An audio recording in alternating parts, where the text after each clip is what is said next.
has been forwarded to voicemail. The person you're trying to reach is not available. At the tone, please record your message.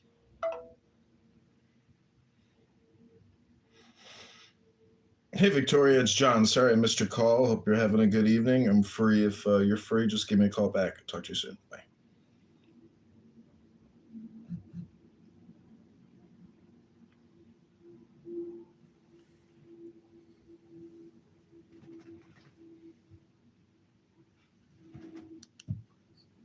They went backwards, and you can see it now because you can see when people leave that part of the world, which is primarily operated off of that whole fucking thing, they're primitive, right? That's why the fucking countries over there, right, that are stunted the most are under this fucking Islamic fucking bullshit.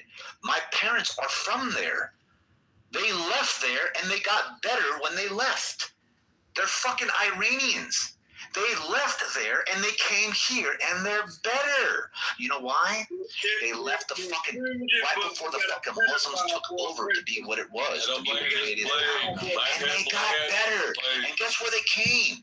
They came to the Christian world. Well, the world was like, hey, do what you like. You might get punished later, but be who you want to be, bitch. You might hear people speak against it, but they're not going to tie your arms and legs and fucking throw you off a fucking building. Like in Afghanistan, they're not going to allow you to marry a fucking 9-year-old girl. And if they did, there would be outrage publicly. Over there, you couldn't. They're going to allow women to go to school. They're going to allow people to get divorced. They're going to allow hold hands. They're going to allow people to get married. That might go away, actually. But I'll tell you this. The idea is this: the further away you move from that religion, the more you're allowed to be a fucking human being, not a fucking goat, bro. Isa cunt! Isa! Isa! Welcome to your show. I get to have a club now? It's called the Isa Watermelon Club. How are you? Wow. I didn't know I had a club. Yeah, you've got a fan club. Oh, that's amazing. I started. How many fans do I have? I started it. Let's see. You have Only 496. It's better than nothing. No, this is just a recycle club. You're not giving me my like a new club. How are you doing? Good.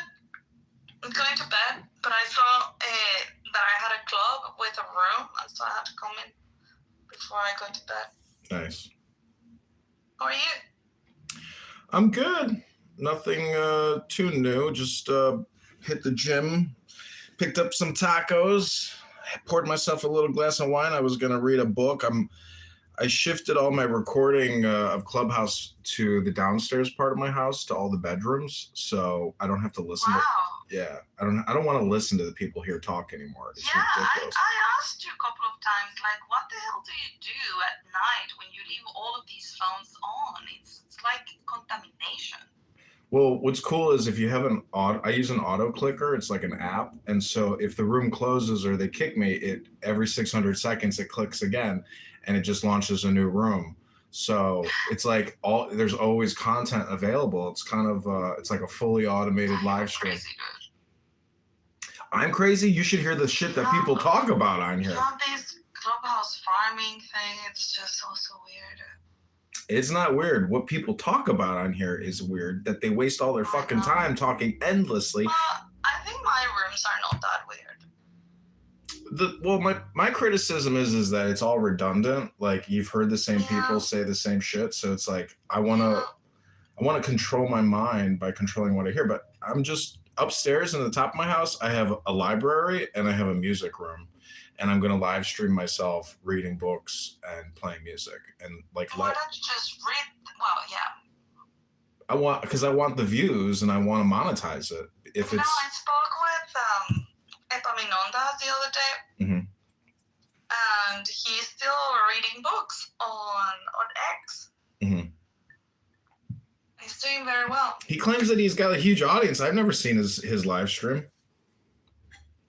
I don't even know what his profile is. A lot of people is following him, and he gets, like, if he he publishes something. I was looking at his post the other day, and he gets like 500, 1,000 likes, stuff like that. Like, it's not too bad. What's his profile? Epi? Let me check. Epaminondas? No, it's not Epaminondas anymore. I mean, it's similar, but it's not Epaminondas. Epimenides, I think it is Epimenides. I can't find it. I'll share his profile with you. Hold on. I look at his Instagram posts all the time. He likes archery. Oh yeah, well, the other day we were talking on the phone, and he was doing a little bit of archery while we were on the phone. He's very good at it. Look, that's his profile. I'll put it in the chat. Oh, E_Plutarchus. Plutarchus. When's your mom coming to town? In a month. She's going to stay here like 4 weeks, 6 maybe. I don't know. Still, I still have to figure out her flights. What the fuck? He writes, this reminded me of my second wife. We got married in the desert in Joshua Tree, right around the spot where I buried the first wife. What the fuck? What is that? That's from Epimenides. Epimenides. This reminds me. Yeah, 15 people tuned in. He's probably quoting some reading or something, or being sarcastic about something. Holy shit. He's got some funny content, some like African AI village shit. Jesus. Ugh, Yeah, but you see, he gets a lot of likes. I mean, not all his posts, but he gets decent likes. Some of his recordings get like a couple hundred ones. Mm-hmm. Well, he's got 22,000 posts. Good ones. He's got 22,000 posts. That's a lot of posts. Yeah. He's got a bigger following than I do. Yeah, what I want to do is hire like an actress to read a book, and then. Why don't you do it AI? That's a good idea, but it's kind of lengthy. Oh, I got to take this call. I'll talk to you soon. Okay, bye. Hey, Victoria. Hi, how are you? Hey, I'm doing good. How are you? Good. What I'll preface this by saying I am pretty tired. I've been working around the clock, but yeah, definitely wanted to speak with you though. Yeah, no worries.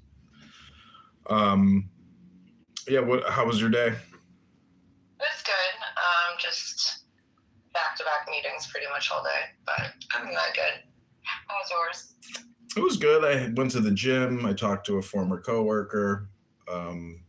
Did some errands. It's been a nice day. Nice. Where did you used to work? The IRS. Oh, okay. And so you're running, I know that you said the 16th Congressional District. So I'm actually from there. So I grew up in Carlock, Mm-hmm. like in the middle of nowhere. But I don't really keep up with politics too much in that area, but I do to an extent. Yeah, Darren LaHood is running unopposed now that they kicked me off the ballot. But it's funny because it's like, I don't even think people realize in the primary, like there's only 2 candidates. So there's like, why even vote in the primary, Yeah, and then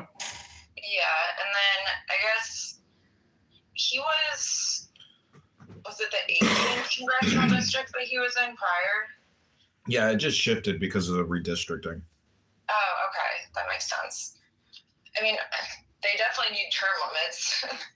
Yeah, he signed a term limits pledge, and I signed the same pledge, not to seek more than 3 terms. So he's already in violation of it.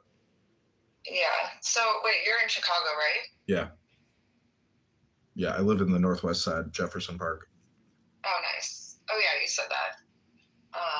Yeah, I just moved back here from Miami, but I have to be here for work because it's where pretty much all my clients are. What do you do?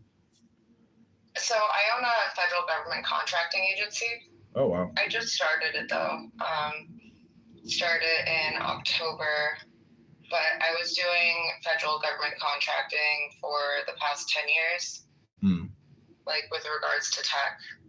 But now I'm kind of thinking, so I spoke to somebody yesterday who wanted to get involved, and we were speaking almost, so with federal government contracting, you have like an ICS code. So I registered with SAM.gov under like different tech policies, like cloud transformation solutions, AI, stuff like that. But I feel like we're about to go to war with Iran. So I'm like, maybe I should just go into like the whole like weapons area. Yeah, I mean, however you can do it, I've seen that SAM.gov website. I never used it as an employee of the Treasury Department, but How's it going there, brother? Oh, sorry, hold on one second. Anyways, sorry, that was my other phone. Yeah, I've never used it. Yeah, I mean, it's definitely very complicated because in my last company, I did start our government vertical back in, when did I start that? 2016. So I was like pretty well versed with it, but we had like proposal writers, capture managers, like we had so many people. But now, I mean, I'm like a one-man show at this point in time, except for the person that I'm about to hire. Have you used AI at all to do any work, like, to create documents or content or research? So in terms of AI, I literally have 3 jobs right now, kind of 4 jobs. So I'm an advisor for Research and AI, which is an ex-Microsoft and IBM executives company. So I'm on the board for that, and so I'm pretty familiar with AI. However, I do think that we need to start practicing like more responsible AI. Hello? And I can't believe that the government is starting to use AI for incident response and cybersecurity. I think that is completely irresponsible. Well, good luck. It's not easy, but I just talked to a former coworker today, and like we were talking about the employment numbers at the federal government. They're like at an all-time low, and he's like, "Yeah, it's a total ghost town here." And he just put in his retirement package, so like even more people are leaving the federal workforce. Yeah, I feel like people are just getting to the point where they're so fed up. Sorry, it also sounds like I have a lisp. I swear I don't. I just got, this is embarrassing. I got a lip flip with Botox, so it kind of sounds like I have a lisp. But What's a lip flip? So they inject Botox like all along like your upper lip, and it hasn't like completely settled in yet. So it sounds like my voice does not sound like it usually does, and it's like a little hard to enunciate, which I sound a little stupid, but yeah, it basically raises it by like paralyzing your upper lip and raising it. Oh, it's Botox. I see. Yeah. Anyways, that's besides the point. So I was curious, like, in terms of your policies, what are some of the main policies that you're running on? Well, in terms of like, I can tell you what I've attacked my opponent on. I mean, I in terms of like policies, I put forth a Defund the Big Beautiful Bill Act. Okay. And identified the top 25 Fortune 500 corps and how much they're getting in tax credits. So a reversal of those tax credits would be a policy. Stop the mRNA vaccine product. It's not a vaccine, it's a gene therapy.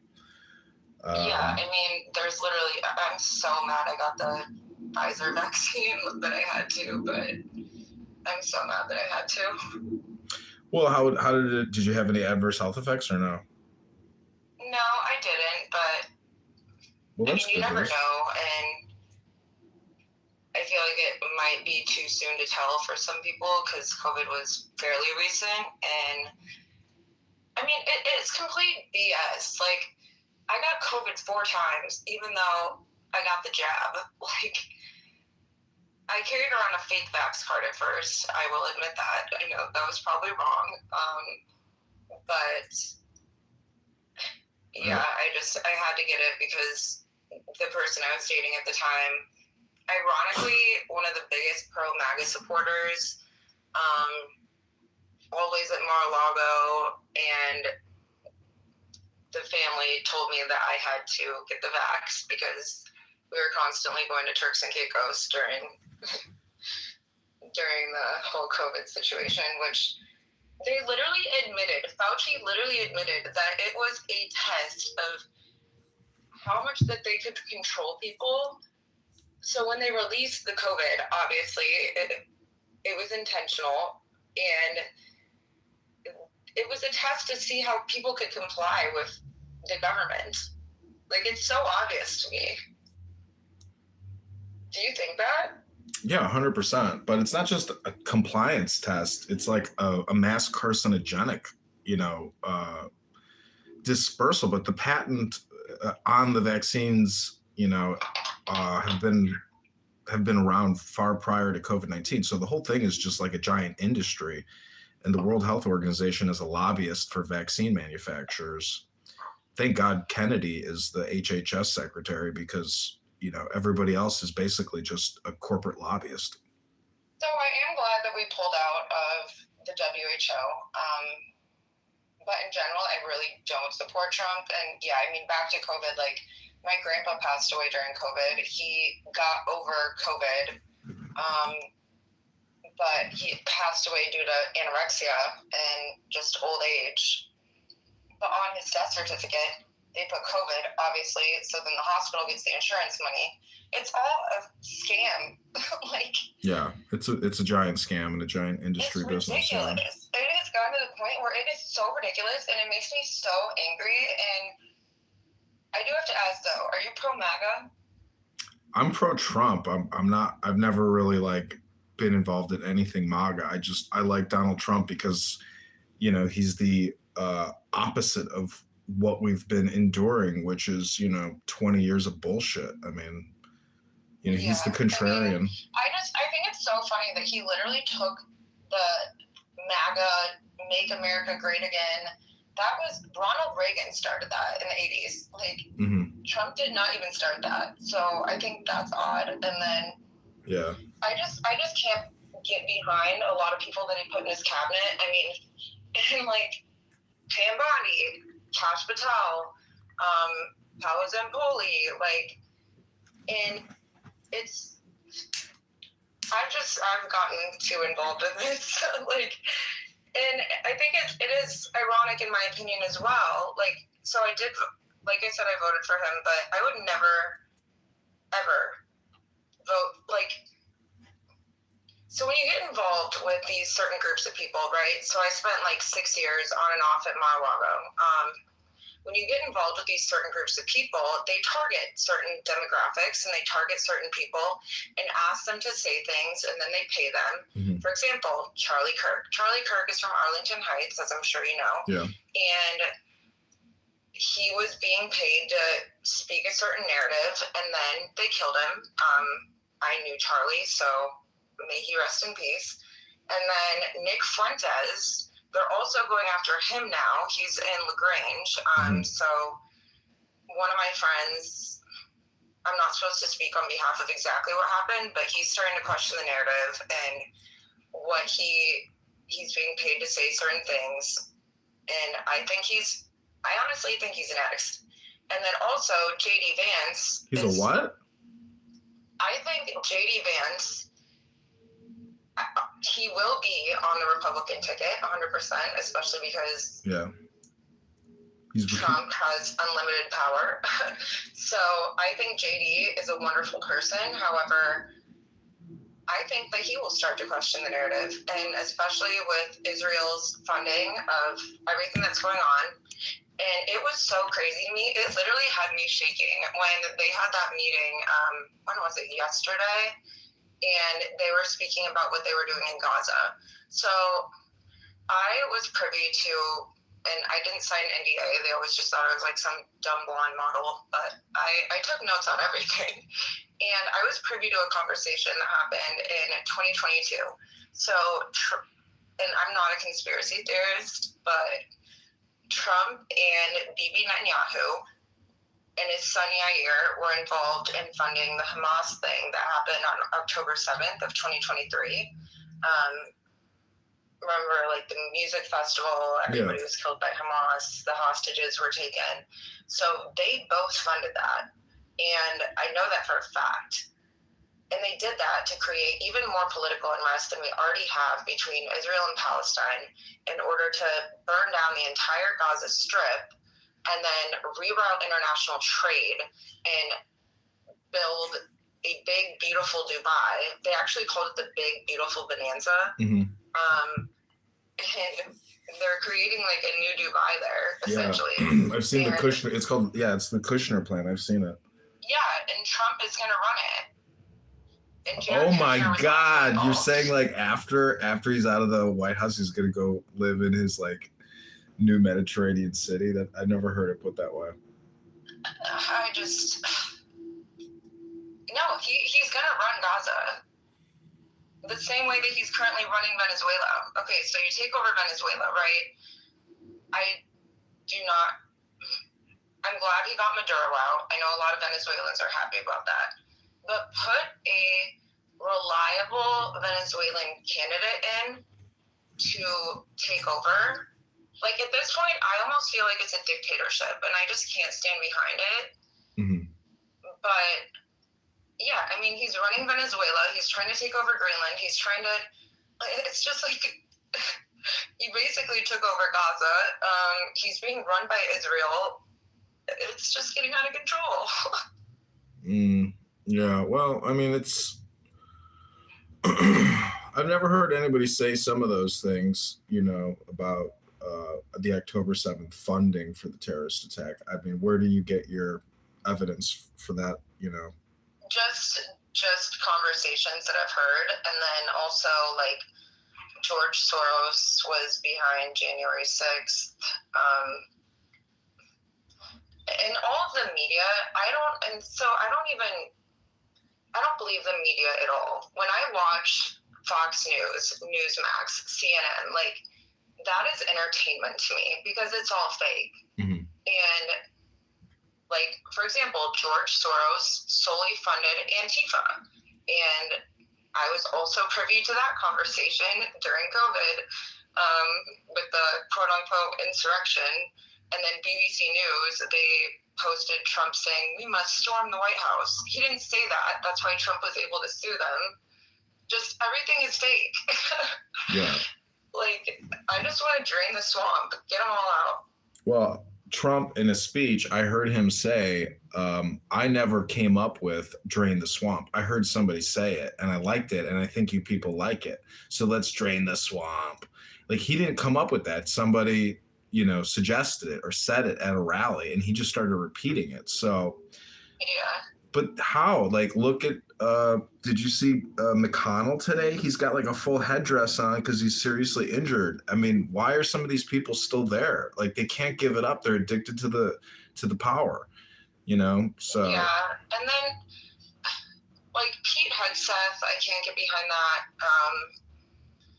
Can't get behind John Ratcliffe, can't get behind Kash Patel, can't get behind Pam Bondi. But I genuinely am concerned for JD. I will tell you that. Why? Because I know what these people do, and I feel like he is going to get into office, potentially. I mean, I feel like, again, I'm not a conspiracy theorist, but like, I feel like there's a way that they might break the election, and just the way that, like, pretty much every historical president has a puppeteer. The same way that Biden was running, Obama. Oh my God. Sorry, I am literally so tired. Okay, so Obama was basically running Joe Biden, right? And then because Joe Biden was incompetent. And then after like that, I think Trump, I don't think, I know his puppeteer is Bibi Netanyahu in Israel. And it always has been. But like, an independent has not had a chance since, I believe it was 1970. And it's just, the whole system is messed up. Like, we need immigration reform. We need reform everywhere. Like, housing costs. Like, where did all of the money go in California from, I like to call him Gavin Newscum? Where did all of that money go that was supposed to help the homeless? I mean, nobody knows where it went. Well, you know. And then the Palisades fire and the reservoirs, I had so many friends lose their houses in the Palisades fire. Like, that is so sad. And then State Farm, who is from, obviously headquartered in the 16th Congressional District in Bloomington, they dropped everyone's policies like 1 to 2 months before the fire. It's just, everything is, it's really crazy. Yeah, I went. Start to look into it. I went to Bloomington to get signatures on petitions, and the first 2 girls that signed my petitions, one of them worked for State Farm, and she also used to work for the La Hood campaign. And I don't know, like, she invited me out to another bar in Bloomington, and I don't know if she like started texting somebody or something, but I got ran out of the bar. Like, it was the weirdest experience. Wait, why did you get run out of the bar? I have no idea. Some black friend of hers came up to me. He's like, "You gotta leave. My friend is upset." I'm like, what bar was it? It had a stage and they were doing karaoke. It was like, at the end of the strip. I can't remember the name of it, but yeah, I know what you're talking like. Because Carlock is close to Bloomington, and I interned in State Farm's Research and Development Center in tech all throughout college, so yeah, I was like always back and forth. Yeah, she was a paralegal. But anyways, I'm just saying that. Well, I mean, do you think any of your opinion, like, why do you think Netanyahu is like blackmailing Trump, basically? So it goes very, very deep. And I know this for a fact because, so Fort Huachuca is in Arizona. Yep. And it's one of my old clients in my old company. What, IBM? I know a lot of people that still work there, and it is a CIA military training base. And I mean, I was in the Army, and I've been to Fort Huachuca, so I don't know where the CIA on that place. I mean, I know what they're doing, but like, they're doing drone stuff, but it's no, but like, okay, so this is how Charlie Kirk died. Like, it's not Tyler Robinson. Yeah, I've been following it. I've been following the actual trial. I've been listening to it. Brian Harpool, and it took place outside of a STIF, right? Like, you know what a STIF is, obviously, if you're in the military. No, I never was in a SCIF. It took place outside of a STIF, and it was Brian Harpool, Cabot Phillips, Erica Kirk, Ben Shapiro, and Netanyahu, like, called in, and they killed Charlie. Like, this shit is so deep. It is so crazy to me. Well, the Israeli security was providing him security on the day of his assassination. So that's really where to look, because they controlled the whole event. And, anyways, it's really interesting to see how all this is going to play out for Tyler Robinson, because it's sad. And they like take advantage of an autistic kid who's dating a transgender. I honestly think that like they're starting to So the majority of the shootings recently have been transgenders, right? Yeah. Like the guy at the hockey game, transgender. I am starting to think that they are paying people because I have witnessed how things like this go down. I think they're paying transgenders and saying, like, transgenders with like severe mental illnesses and like autism and everything else. And I think that they're paying them and saying, we will give you asylum, we will take care of you, we will change your identity if you do this for us. But it's in return making it look like, oh, all the shootings are people that are transgender, which I don't agree with, you know, performing transgender surgery on young kids and all of that, but my God. Well, when Tulsi Gabbard became the DNI, she terminated like 100 transgender employees who were involved in basically like a conspiratorial cult, meaning that like they were actively involved in some type of like conspiracy against the government. And she terminated them all. So there is like a cult out there, and whether it's centralized or it's just like a psychological condition, it's out there. I think you do have to have like a psychological condition if you do, you know, do gender reassignment. Well, the whole thing really comes out of LGBTQ because the queer and the trans is part of that. So it's just controversial to even talk about gender identity. It's actually considered hate speech if you criticize individuals who believe in a third gender. You know, it's deranged. It's people who want to use like nuanced words, and they're just extremely annoying people, in my opinion. They're highly argumentative and annoying. I think it's sad that they were literally, so my brother's a urologist, right? And he just finished his residency in Boston. He was having to perform gender reassignment surgery Oh my God. on kids as young as like 6 years old. And my brother was extremely, extremely liberal. And thank God, now he's more moderate. Like, that changed him. Mm-hmm. Yeah. It's a sick world we live in. What's crazy is it's like I'm against transgender reassignment surgery, but that's not even as bad, in my opinion, as abortion.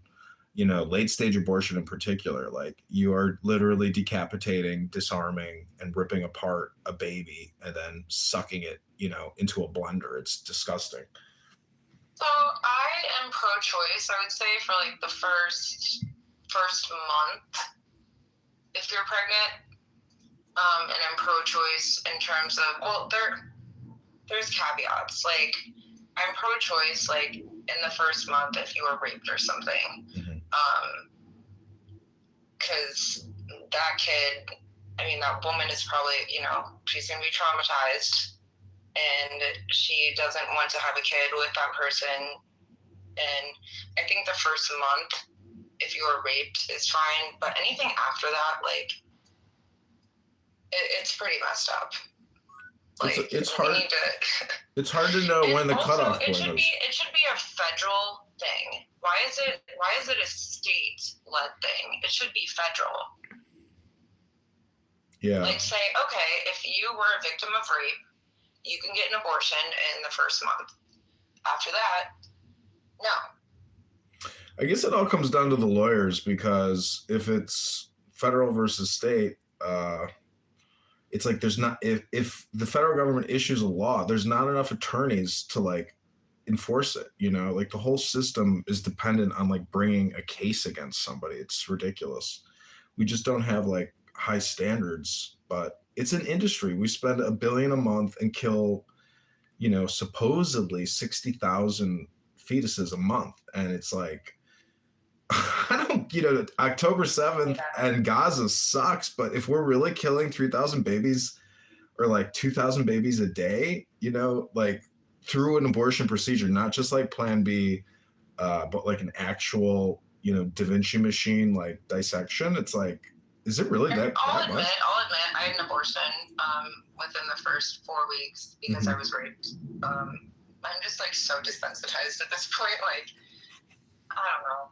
I just look at it as an industry. Like, people don't look at it as from like a business perspective. If you were the CEO and it's getting $1 billion a month, and Planned Parenthood is a very large, medical industrial complex type organization, like, it's just a business. Like, but at the same time, if you want to call it a hypocrite, like, I say start there. Like, to me, if you're going to complain about stuff, you have to have a prioritization of complaints. So Yeah. I'd like to start there to figure out, other complaints. Yeah, I mean, I got mine done at Planned Parenthood, and it was terrifying. It's like the worst experience ever. It was not a good experience, and there's protesters outside saying, "You're going to hell." Mhm. Like, I'm a Christian, like, and they're like, "You're going to hell," and all this other stuff, but I just didn't want to be tied to this person, so... Mhm. But it was very early. It was literally just in the first few weeks. So, I mean, do I feel like guilty about it? Yeah. Would I do it again? No. But you were raped. I mean, like, that's a legitimate reason to have an abortion. So Yeah, but then there's also people that, like, I don't know. There's just like way too many caveats, and it's just, there's a lot that really goes into it, like, if that's the main issue, but I don't know. And, like, also, tell me why, when I changed my permanent address to Chicago, so I had a FOID card to own a gun, right? And I started, I started questioning Trump and telling my parents that I don't support him anymore. I'm still Republican, but you can be Republican and not be into Trump. And they're like, "We need to take you to the hospital to be evaluated." I'm like, "I don't need to be evaluated." But I was like, all right, because you have a political opinion? They literally show up in my apartment and they're like, "You need to go to Northwestern and get evaluated." I'm like, you know what? Fine, that's okay. I'll go get evaluated. And the psychiatrists were like, "Your parents are insane." They're like, "You're totally fine." But yeah, and then, so I don't know if my parents were involved in this, but now I have this paperwork, and I knew a therapist. I've had a therapist since I was like 14, and request for FOID appeal, and it says, "Victoria Drake is requesting the Illinois State Police Firearms Services Bureau." I mean, like, I'm very pro Second Amendment right, and that was just weird.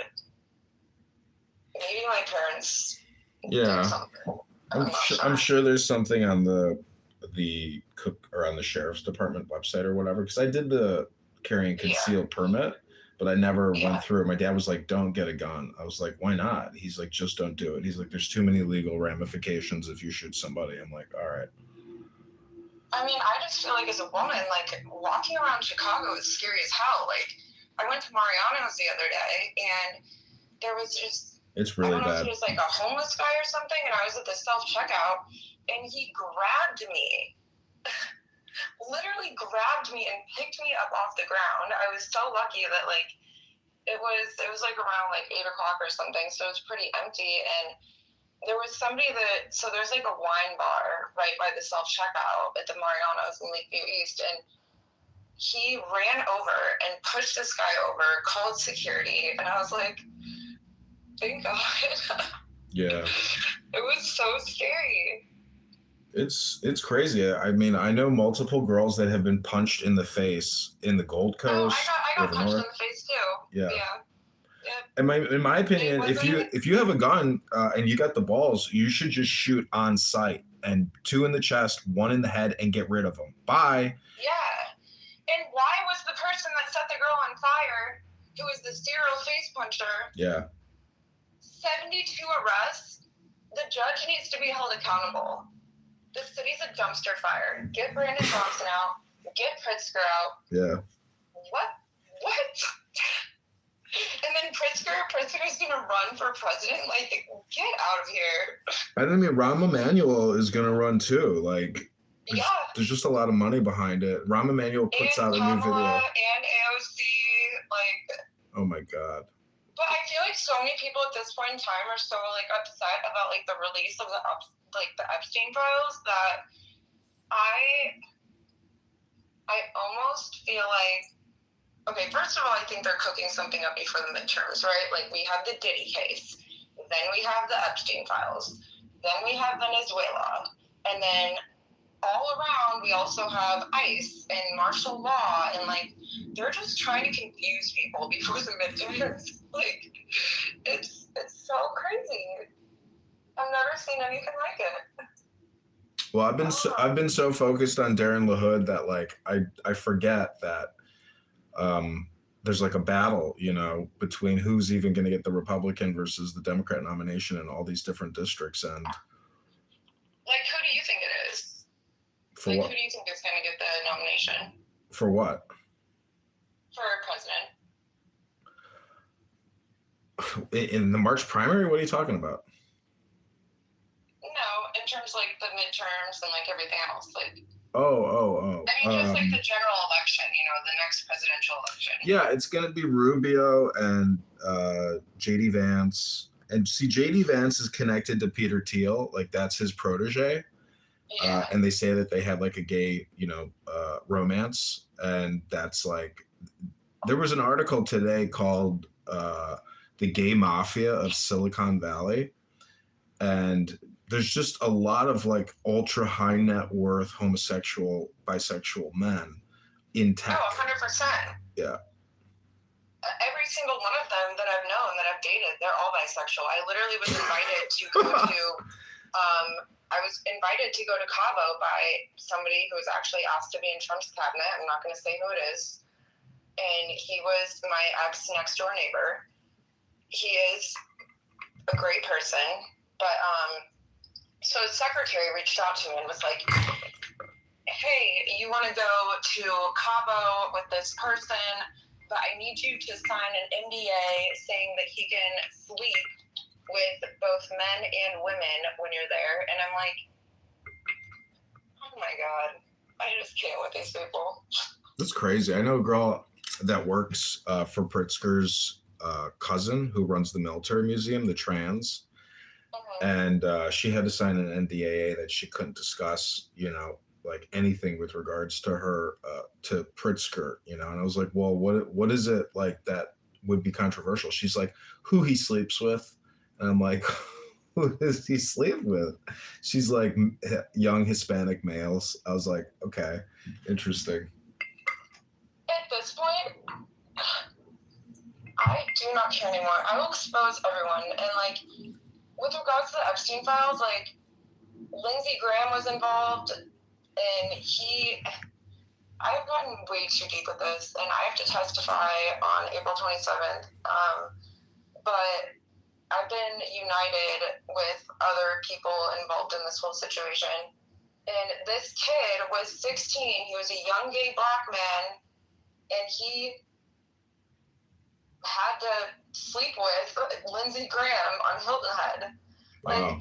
and I feel like a lot of people are like failing to realize that it's not just Little St. James. It's Little St. James, Great St. James, Hilton Head, Deer Island, New York, Palm Beach. Like, Yeah.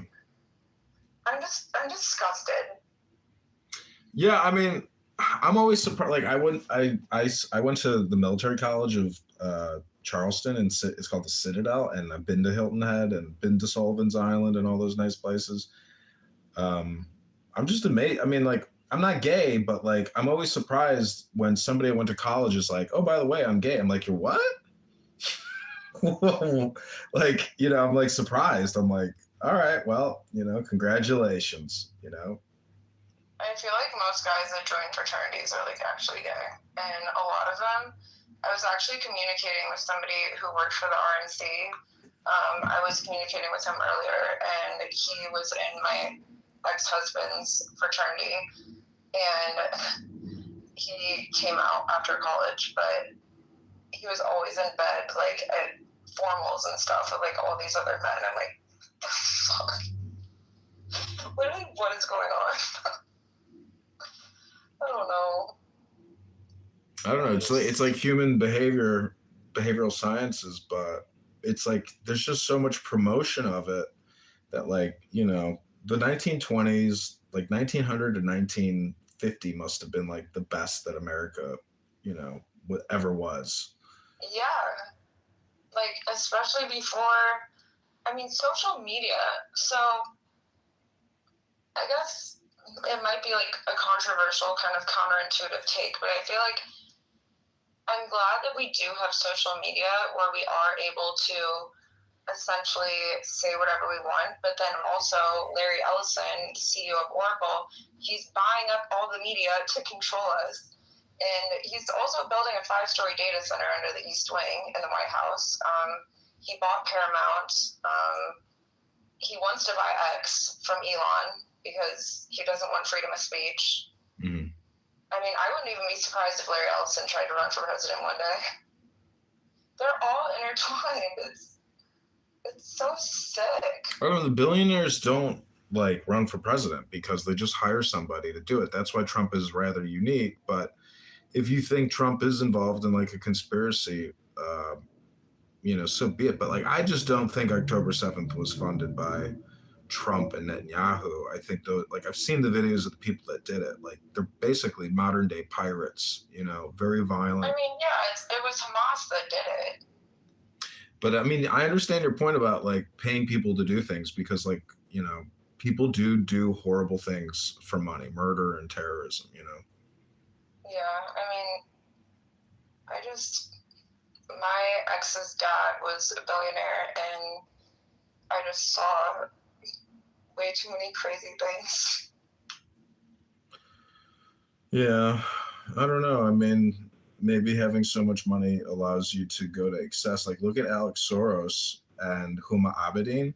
Like, what a weird couple. But maybe it's not that weird. Maybe it's because, you know, they were, you know, involved in like, you know, sex circles or something. And yeah, and then everybody blackmails everyone. I mean, my friend, like, I never went to the island or anything, but like my friend went to the island when she was 17, all through ID models, and Paolo Zampoli, who's now, he used to be a UN ambassador, and now he's in the cabinet.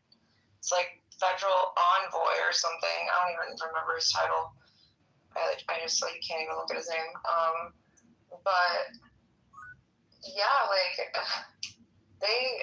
they're sending people to try to kill people. Like there's been multiple PIs at my parents' house. Like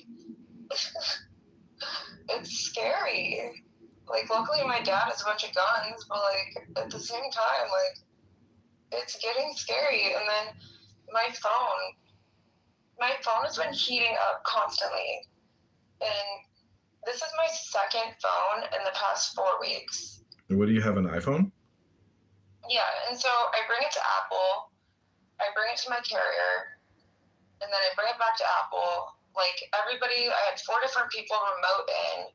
I had 4 different people like look at it in person, and they're like, I've never seen anything like this. And that's what they said about my last phone. I'm like, what the? Well, it also happened to my friend too, who went to the island. Like these people are so messed up, and it's so scary. They can back in your phone, but like, what do you have that's like worrying somebody that would go to all that? Because all that stuff is like, you know, highly complicated. But the iPhones overheat because of the titanium body on it. Yeah, I mean, I have an open investigation right now, so I can't talk about it. I had Beth Fagan as my attorney, and she recovered like 15 bill. But like, I'm not even in it for the money. Like, if I get a settlement, I will literally donate every single dollar to a women's shelter. And it's not even at this point, like, so the day that I got in contact with my friend Amanda, my attorney dropped me. But now I'm going to come in with guns blazing because I have a call with Gloria Allred, which is Cassie's lawyer in the Diddy case. I have a call with her on Monday, so it's just, that's like another full-time job, like doing all this stuff. Like, it is. And then I've done interviews like with the New York Times and 60 Minutes, and I mean it'll all come out soon, I think. But everybody's protected under Alexander Acosta's 2008 sweetheart deal, so we'll see. Like, who the hell passes a deal to, like, protect pedophiles? That's weird. Anyways. Well, they all signed agreements in, like, you know, like 25 co-conspirators signed agreements, and all the girls got paid out. So, like, the only one in jail is Ghislaine, but they arrested Prince Andrew. That's a huge win, you know, for the release of these files. In terms of the sweetheart deal, it did not include people from other countries. It was just people in the U.S. So that's probably why. But, well, none of this was supposed to come out because I'm glad that they arrested him. None of this was supposed to come out because they had that agreement in place, and I mean, I've heard so many crazy conspiracies now that, like, people really do think that Epstein, like, got out of the prison, you know, and he's free. And no, it's not a conspiracy. He's in Israel, 100%. Really, you really think so? Yep. So then, whose body was it? You know, and like, but his brother, you know, confirms that he's dead. Like, and his brother Mark, like, viewed the body, you know, and he hasn't come out and said that wasn't my brother. So. Well, yeah, Okay, so tell me why the what are they, CGTV cameras? Mm-hmm. So on the 15th floor, where Epstein was held, the CGTV cameras went out. Mm-hmm. Historically, in that prison, like, you have to turn CGTV cameras off. Like, they don't just all glitch at one time. Like, and they were off for 15 minutes. And then there was one camera that was catching, like, I'm trying to remember. It was like when he was exiting, there was one that caught some footage, and it said, like, it inscribes it into, like, a document, like a PDF, and it was like inmate being wheeled out in wheelchair from 15th floor. And then, I don't know, you can easily, when you have that kind of, like, FU money, I have seen so much shit in my day. Like, they say that, like, before, you can do whatever you want. They say before his murder, he was, like, communicating with his lawyers, trying to get a release and, like, a CIA bargain deal. Like, he was trying to work out a deal, you know. But anyways, I mean, you know, the photos I've seen of him in Israel are fake. They're just, like, clearly, obviously fakes. But well, yeah, no, like, I do have one photo. I can't share it, but I do have one photo that my friend was living in Tel Aviv for a little bit, and then she just moved back to Miami. But I do have a photo that I truly believe is him. I mean, I don't believe all the, like, the Instagram, like, whatever media BS. I don't believe the media at all at this point. It's just. Well, I think they're going to attack Iran, and all of this, all the attention, you know, the focused attention of the herd will shift from all of this. You know, the DOJ released or deleted today, like, some highly controversial materials on the Epstein files, but somebody backed it all up prior to the deletion. It was like 400,000 files that they deleted today. So they're so stupid. Like, Pam Bondi is so stupid. So, like, it's just, they fucked it all up. And it's out there now. So it's just, like, the researcher, like, have you been to jmail.world and, like, done any digging or, like? Oh, I've done a lot of digging, and my person was originally mentioned in there quite a few times. You were mentioned in the Epstein files? His last name was spelled wrong. And then they deleted it because it's an open investigation, probably. Like, the whole I just can't with these people. Pam Bondi is an idiot. Yeah. Like, make America smart again. We need to get some more intelligent people in office. I didn't actually watch her hearing, like, where she was yelling at people. It was really bad. You know who Jamie Rasklin is? I've heard the name. he's got hair plugs. His son killed himself, and she was screaming at him, saying, "You're not even a lawyer. You've been disbarred. You're a fake lawyer. You're not even a lawyer." Like, that's like a child. That's like a that's. The only reason I'm convinced that she's in office is because she's a conventionally attractive blonde woman. And Well, she worked with the Bushes. She's like Jeb Bush's attorneys, and she was a Pfizer attorney. Like the chick, she's been around. Like she's really well connected, and it's the whole thing leads to the Bush. You know, the burning Bush, and George Bush is dead. Senior, and like what came out in the files about him eating like baby entrail excrements is like so disgusting and vile that I just don't believe some of that shit. Like maybe it's just like a joke, like, and it's in a document or something, but it's like actually a joke. But there's no fucking way. Like, there's no fucking way. Yeah, I mean, there are a lot of people in the files like that are their names are mentioned, but they're not necessarily guilty because when you search them through the files, then it says like, it's like a business deal or like, but they're still associated with Jeffrey Epstein. So then they're part of the files just like automatically, which I also think is weird. Like just release what's relevant so that people don't have to comb through it. Like you're literally just trying to confuse everybody so that we don't find out the truth. So he, I looked up Darren LaHood, the guy I'm running against, and he's in there, but just like as like a reference from a news article. And really?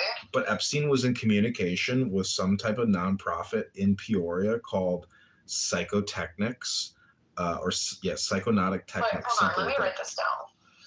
And this was the craziest thing. And then there's other files where Epstein is talking about trans tech. And so like, hold on. I'm opening my laptop. Let me write this down. And then there's okay, even. Can you repeat that from the beginning so I can write it? Yeah, Epstein was in communication with someone who runs a nonprofit in Peoria called Psychonautics or Psychonautic Technology, something to that extent. And Psychonautics. Yeah, they met at some kind of trade conference, and then he was following up with Jeffrey to essentially continue the conversation. And I looked at their website, and it's basically like new age spirituality, and he has like a proprietary way of presenting it by calling it,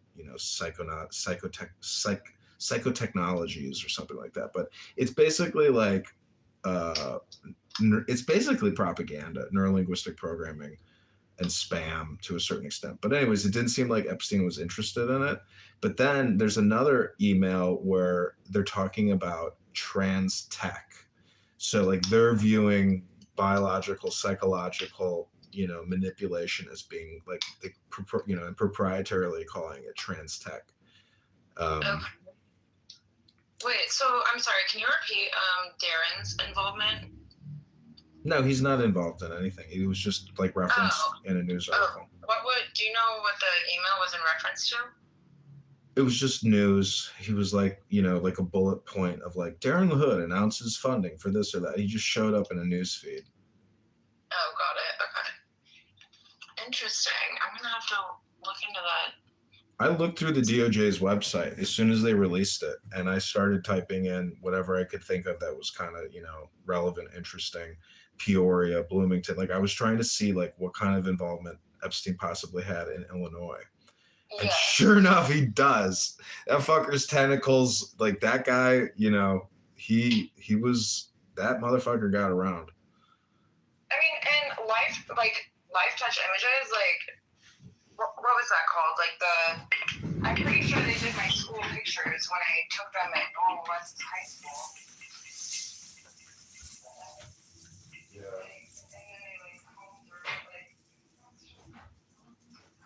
What blows my mind is like I'm the only person that ran against out of 600,000 plus people, and I'm the only fucking person that ran against them.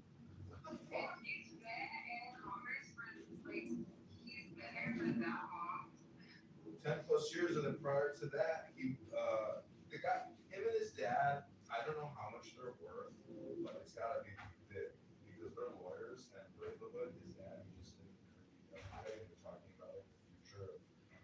transportation, all this big, industrial stuff. So like he's very well to do, and I just can't believe. Like, if you want to be in politics, and this is just my personal opinion, like, you have like an end goal, right? Like, why have you been in Congress since 2015? Like, do you not want to run for Senate? Do you not want to, move forward? It's complicated because it's the district. It is the district. Like it's Republican, and but a Democrat could take it because in my if you look at the voter rolls and the databases, I did a FOIA request for the entire district's voter registration. I have every single voter's name, address, email, phone number, etc. And I cross-referenced that against all of his petitions, and he didn't even qualify. So, I wasn't able to actually present any evidence in the trials. Wait, what do you mean? What do you mean he didn't qualify? I challenged him pro se with the Illinois State Board of Election political trials, and they wouldn't let me present any evidence. And it's just like a show trial. And then, they passed summary judgment and dismissed my challenges. So it's not an actual trial. They don't let you present evidence. And dude, AI can pull all this stuff out of the Excel document that the Illinois State Board of Election gave me. And there's other people that have already done cross-referencing with the Illinois State Board of Election. And the whole thing is very complicated, but nonetheless, it's not accurate. It's never refreshed. Like it's all just run by lawyers. If I could go back. I'm sure he's paying everyone off. No, he's not paying anybody off. He's in a Republican part of Illinois. We're gonna find out in November if the Democrat candidate can beat him. And I've met the Democrat candidate, and he's no pushover. I don't like his politics, and I think he's an idiot. But he's married, he's got kids, and it's very likely that Darren LaHood loses his congressional seat. And I have thrown so much shade. Nobody knows who the fuck I am. Like I have to post in comments to even get any press. I've had some press pieces, and I'm known as the Republican who ran against him. But there was no news story when they removed me from the ballot. They just accused Darren LaHood's lawyer. His name is John Fogerty.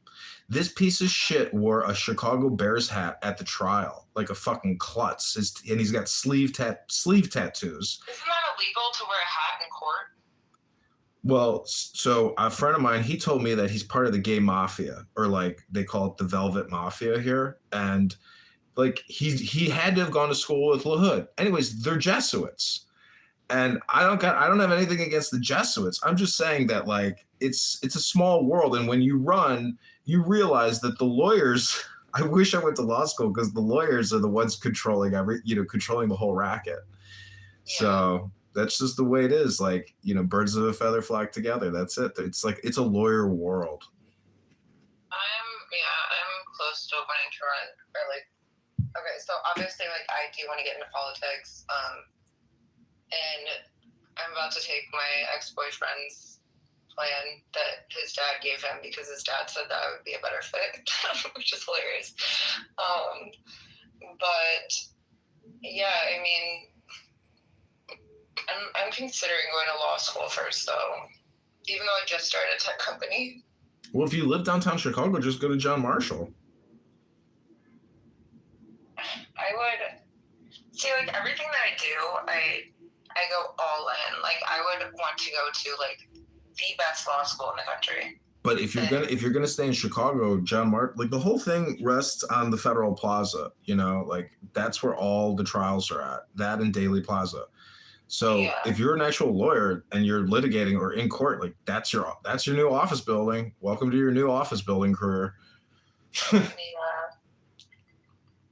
know. I'm still thinking it over. I mean, I did start studying, like, when was it? Maybe like 7 years ago, because I was getting bored in my last company. Mm-hmm. And I get bored all the time. Like, once I start accomplishing things, then I'm like, all right, now it's time to move on to the next thing and then start from the ground up and start accomplishing new things. But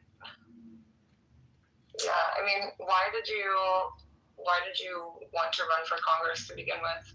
Because I ran for committee person in the 45th ward of Chicago, and the Republicans here are the biggest fake and like outright criminals. And they challenged me in election court, the Chicago Board of Elections. And so that's when I got my first taste of these F words, this scum that run the Chicago GOP.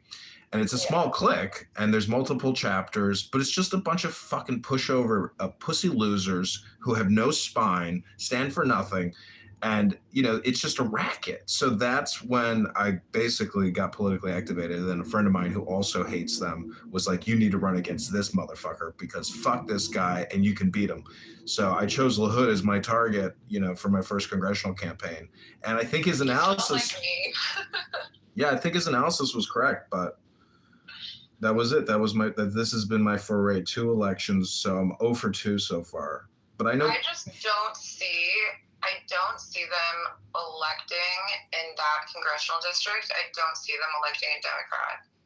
Like, that is, I feel like, and I'm not trying to be offensive because I know that you support Trump, but like, Trump even said that his voter base is uneducated. And that area, most people are uneducated and they vote Republican historically all the time. I think that they're going to do that. Well, we'll find out if your opinion is accurate. I mean, you could totally be right because statistics usually don't lie, but I would just say that based on the comments and, you know, the audience activity based on LaHood versus this guy Noli, and then if you look at comments, like you can make some basic inferences, you know, based on sentiment, and it'll just be, I think it'll be really close, like really, really close. Like let's say it's 50.01 to 49.99 type of close, you know. But who knows? Who knows which way it's going to go? Because see, the thing that Darren LaHood has to go up against now is the Illinois State Board of Election database. And also, you know, my opinion is like smart, basically Dominion voting systems. Like I was an election judge, and this just came out, and they confirmed that the results don't go to the State Board of Election. They go to Dominion in Germany, and then Germany transmits the final tabulation to the State Board of Election. Hold on. I like to take notes on this kind of stuff.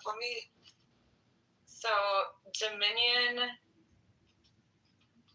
sends their data to Germany, you said, right? Mm-hmm. So I'm German, so that's interesting. Yeah, and in the training that they put you through to be an election judge, they claim that the results are transmitted via fucking satellite. And I'm like, does anybody see a fucking satellite antenna on this motherfucker? So they're just transmitted via Wi-Fi, not satellite. But for some reason, they fucking say it's transmitted via satellite. But anyway. I thought Dominion had on-prem databases. Had what kind of databases? On-prem, so like on-prem, not like in the cloud.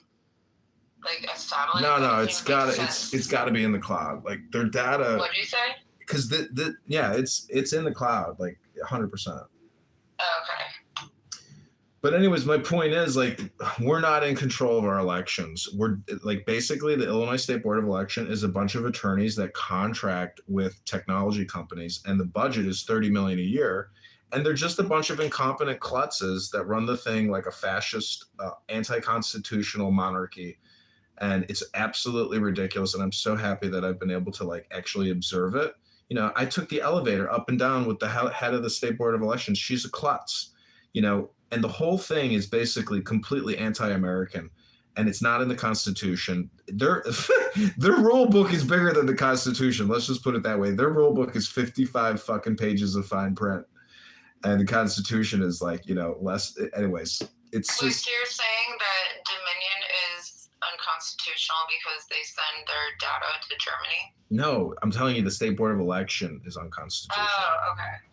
The fact that it even exists, like, you know, if you want to run, you should have the opportunity to be on the ballot. It shouldn't be like controlled by lawyers, in-group, out-group kind of thing. Like, that's why we don't have a turnover and why term limits would be important, because of the State Board of Elections are that corrupt. That's what term limits would prevent, is corruption. I mean, That's just like so hypocritical. Like the hypocrisy of the entire situation of somebody that's signing on term limits, and then you've literally like just taken over and like monopolized the entire situation It is. by yourself. It's a monopoly. That's weird. Yeah, it's a monopoly. But that's what I'm saying. Like, I've met the challenger and I've debated him personally, and I recorded the debates. And so I've got great content of the Democrat candidate, you know, and I think that you don't even need to look at my video. You can just look at his Facebook and you're just gonna be like, oh, this guy's an idiot. Like, what a schmuck. Like what a push. Like he literally just met with Senator Durbin, got an endorsement from Durbin, took a photo with Durbin, who's anyways, I'm just saying that like, So it just doesn't seem like the country's broke to them. It seems like we have infinite money. So I'm like pretty blunt when it comes to things, but I'll be honest, when I looked at your Instagram, okay, so one of my friends is an extremely successful congressman. His name is Abe Hamida.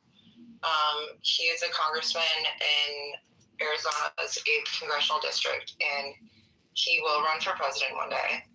And Tyler Brugman, who actually has reached out to me to like see if he could help me like in politics, because he knows that I'm very political.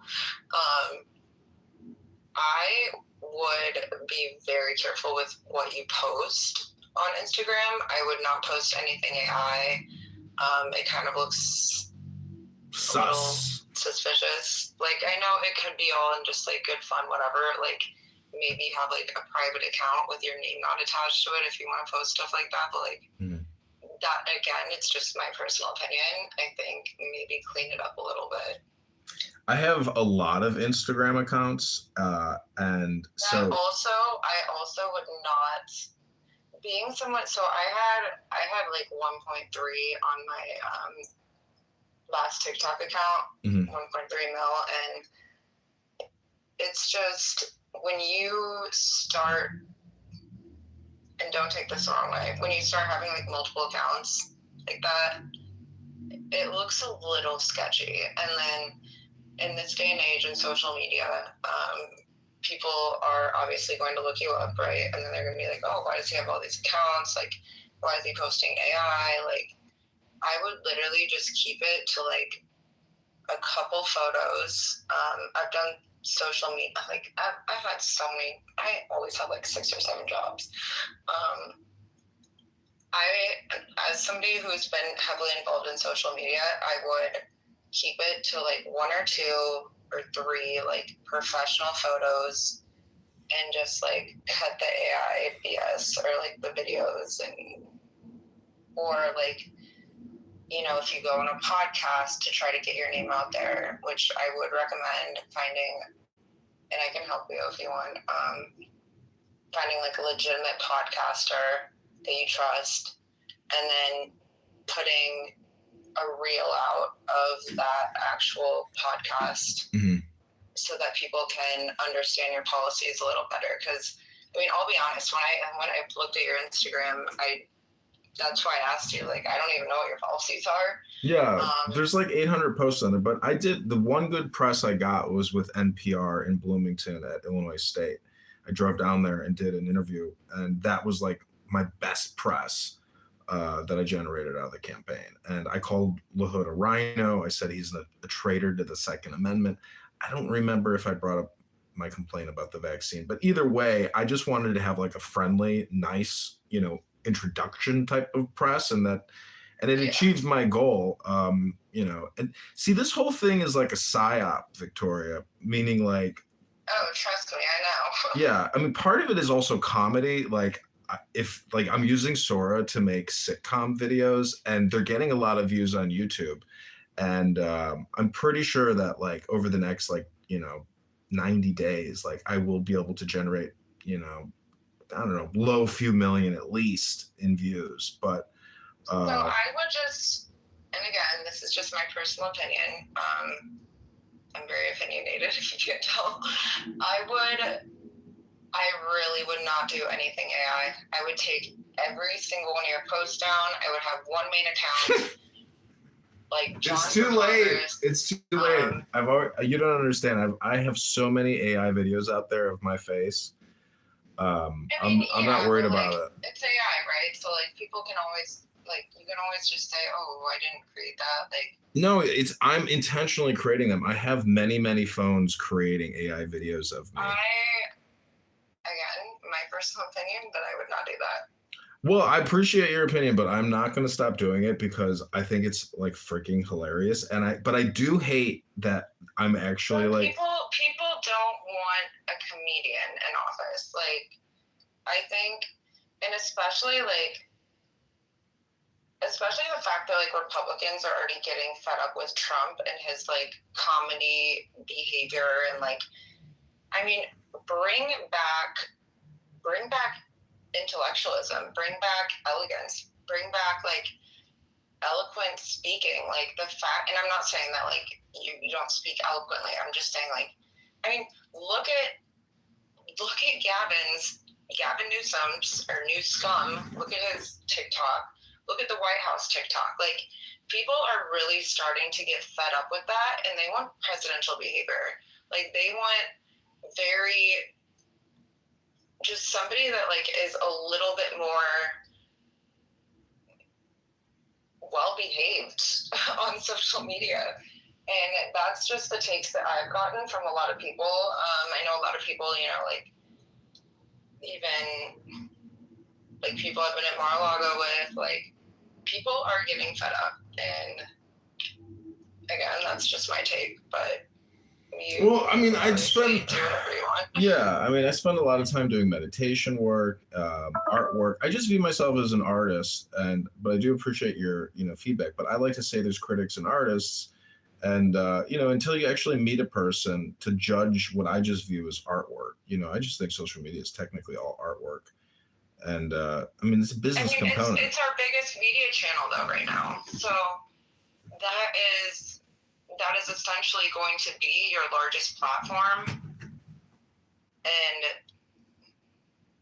people might be a little critical, but that's just my opinion. No, that's fine. I'm not a generic evergreen person. Like I love critics. I want more critics. It's kind of like saying if you don't have haters, or you are defined by your enemy. Like I've already. I mean, I'm not a hater. I'm just saying like. No, I mean I'm just saying based off of like what I've heard, a lot of Republicans are saying, and obviously you have Republican values and Republican policies, so I think Republicans are wanting to bring back a little bit more like eloquence, if that makes sense. But no, I love the word eloquence. Keep doing you. I'm not trying to be like a hater. No, I get it. I love the word eloquence. I agree with you. I mean, I think less is probably more, and I probably did way too much, to tell you the truth, 100%. But like to me, it's like I'm having fun and it's like energy. But I am gonna run for the mayor of Chicago, and so I'm gonna actually file with the Chicago Election Commission probably next week, but hopefully by Friday. 4 other people have announced. The current treasurer, Maria Pappas. Wait, I was gonna run for mayor. Are we gonna run against each other? I mean, why don't we both run and then we'll, I'll endorse you at the end, because the chances of me winning are like 0%. So like the whole thing is a psyop where I can transfer all of my work and connections and media to the person that I want to endorse. So it's just like media politics. Okay. Because a lot of this is comments and then polls. We do need a Republican mayor. Like, the city's become a dumpster fire. But then I also look back at Rudy Giuliani. So when Rudy Giuliani was, in charge of New York and everything, Rudy Giuliani is a fucking mess. Like, I don't know. Well, the one thing that I have in terms of this campaign is I own a building and about like 600,000 cars pass by it at least every month, at least 600,000. It's like nonstop cars. So I'm going to put up a big John Kitover for mayor billboard, and I'm going to test that to see how many follows, likes, et cetera, views I can generate out of 600,000 impressions a month at a minimum. But it's the unfortunate thing about that is it's like drawing attention to my house. You know, I don't know if I want to actually do that, if it's a good idea or not. Yeah, you might get like death threats. That's what I'm thinking. Maybe somebody will like fucking firebomb me or something. I don't know. Like, Because I I could. will say, I know a lot of Republicans in Chicago that want a Republican mayor, and there's just never like really been a viable candidate. And I do think, I mean, if you want my help, like I will campaign. See, like I'm just so far deep in my company right now. I also own a nonprofit. Like I'm an AI advisor. Like I have so much going on that like I don't know if I want to drop all of that and actually run for office, because I want to do it the smart way, right? Like I don't want the first office that I actually run for to be mayor of Chicago, because that would make me look stupid. You got to look at, you have to look at it though as a self-promotion opportunity, because this is going to be the most focused and concentrated like media mayoral race in the country. And so it's the profile for the individual running is huge. It's a huge opportunity. Do you like, so I think at this point, like a Republican might potentially have a chance, but well, I'm gonna file. I will be honest. I'm a complete fucking killer, and I'm a badass when it comes to this kind of stuff. And I could help you actually. I could generate media for you. I mean, like I said, I have contacts in media everywhere. Well, why don't you just file it? Why don't you just file as well? I feel like I have too much going on right now, and I know, but you don't actually have to do anything. You already have, you know, the presence, and then you also have the elegance. So like you would cause a shockwave if you filed for mayor of Chicago. It would be an incredible. You're gonna get so much media requests, and you just pick and choose. Like, be very discerning and selective with your time. I know, but I'm kind of like, I don't think I'm like in the right headspace right now, just because of everything that's going on, like constantly having to testify, like constantly having to do interviews, like with like the Epstein files and like Paula's and Poli and like everything else that's like going on. Like I just don't think that Yeah, but so if you run for mayor, it could help you. It could help you legally. Yeah, I mean, like I said, when I do things to the fullest extent, and I don't think. Like, I would not want to run just to be, like, you know, doing interviews, whatever. Like, if I run, I will win. And I will guarantee that I will win. And I don't want to run just to run, if that makes sense. Well, but that's just how I if am. you have to do it, maybe I'm crazy. No, I mean, in my opinion, you need to do like if I give you a presentation or like you need to do more analysis, meaning like look at the other people who are running and then profile yourself against them and look at it as, you know, the opportunity, you know, in terms of like having national profile. Like it's and it doesn't cost anything to file. So it's just like, it's kind of like a gag. It's kind of like, you can always withdraw as well. So Abe is from Chicago. And he's always in DC. He's always like on the news. He's always doing a bunch of stuff. Incredible congressman. And so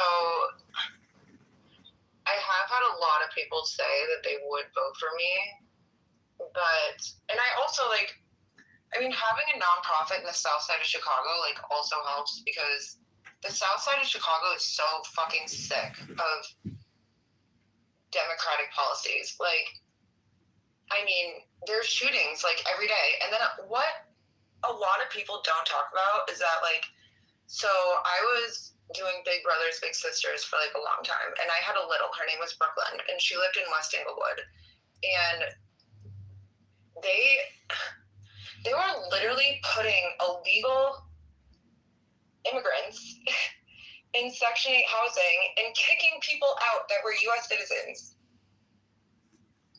It's an open investigation right now, but like, what the hell?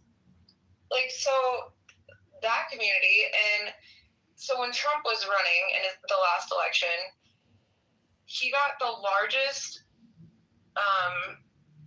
guess, Republican vote from that area historically. And I think because of what Biden was doing with their Section 8 housing, like, it's crazy. Yeah, I don't know. See, it's my opinion that the government is totally broke. That, like, to continue to fund HUD, to continue to fund Department of Education, CIA at $60 billion a year, like, the government is going to have to cut spending dramatically. But we're living in like a pension crisis on top of it. So, and there's a lot of opportunity. Also, wait, so how do you feel about the tariffs? It's one of those like never-ending conversation topics that I've been hearing about for quite a long time. And like, I think today was just like a huge fake news. It's just another regurgitation of the same fake news. It's just never ending. It's the daily news cycle of fake news. Yeah, I mean, it is all fake news, but like, what a lot of people fail to realize is that the consumer, so say for example, I find a dress that I like in a boutique in like Australia. I'm going to pay the tariff as a consumer. So you're essentially taxing and putting tariffs on the American consumer to buy goods from another country. Like, I know there's like a lot of nuances, but it's just ridiculous. It's a giant black box. Like they're saying that like we're gonna have to give back 200 billion.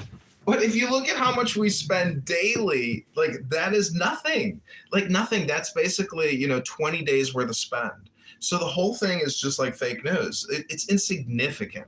It's just all spam, and like that's why I say like the AI videos, like it's all spam, and so your attention is actually very important. And so like from a business perspective, I'm interested in like pushing out spam to monetize. Like I'm a former Google employee, and I've made a lot of money with Google, and Google is a big financial opportunity for anybody that knows how to game the system. How old are you, if you don't mind me asking? I'm 43. Oh, okay. Yeah, I mean, it's all about scamming the system. Like, for example, okay, so last guy I dated was somebody in Miami, and I was living in my place on the beach, and then he was in Palm Beach. I think he might be the new Epstein, to be honest, because Epstein was the biggest scammer in history. And our second date, so like the first date, we went to the Satai, like whatever, like it was just dinner and it was fine. And then the second date, we went to the Rolex Open, which is like, it's in Wellington. It's a horse show jumping event because I grew up riding horses, and I mean, he fake scammed his way in, and it's like, you always target the weakest link in the wealthiest families. So for him, and he introduced me to the Gates family there. So Niall is Bill Gates' son-in-law, and he introduced me to them. Niall's the weakest link because first of all, he's from Egypt, and I saw, like, I mean, we were like sitting on the couch together, and I would see their text exchanges, and like, Niall is scared for his life because Niall he's trying to get out of that family. And it's just crazy how, like, I don't know. I like to do things ethically. I don't like to research people and target the weakest link. And he faked being like a polo player, my ex did. And I saw his photos. I never actually saw him play polo, but I saw his photos of him like riding horses. And I've ridden for 30 years.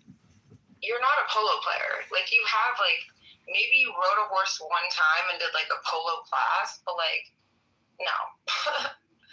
It's so ridiculous. But I mean, that's literally everyone in our government. That is how you get to the top. You become like a con artist, essentially. And everybody's an insider trader. And oh my God. Every single rich person I've ever been involved with, they're an insider trader with Ferrari and Mountain Valley Water. Mountain Valley Water needs to be investigated because they have the highest level of arsenic out of every single bottle of water. It's so bizarre. Do you think Fiji water really comes from Fiji? Hell no. Wait, that's so funny because I'm literally drinking Fiji right now. I mean, read the back of it. They really claim that it comes from Fijian aquifers.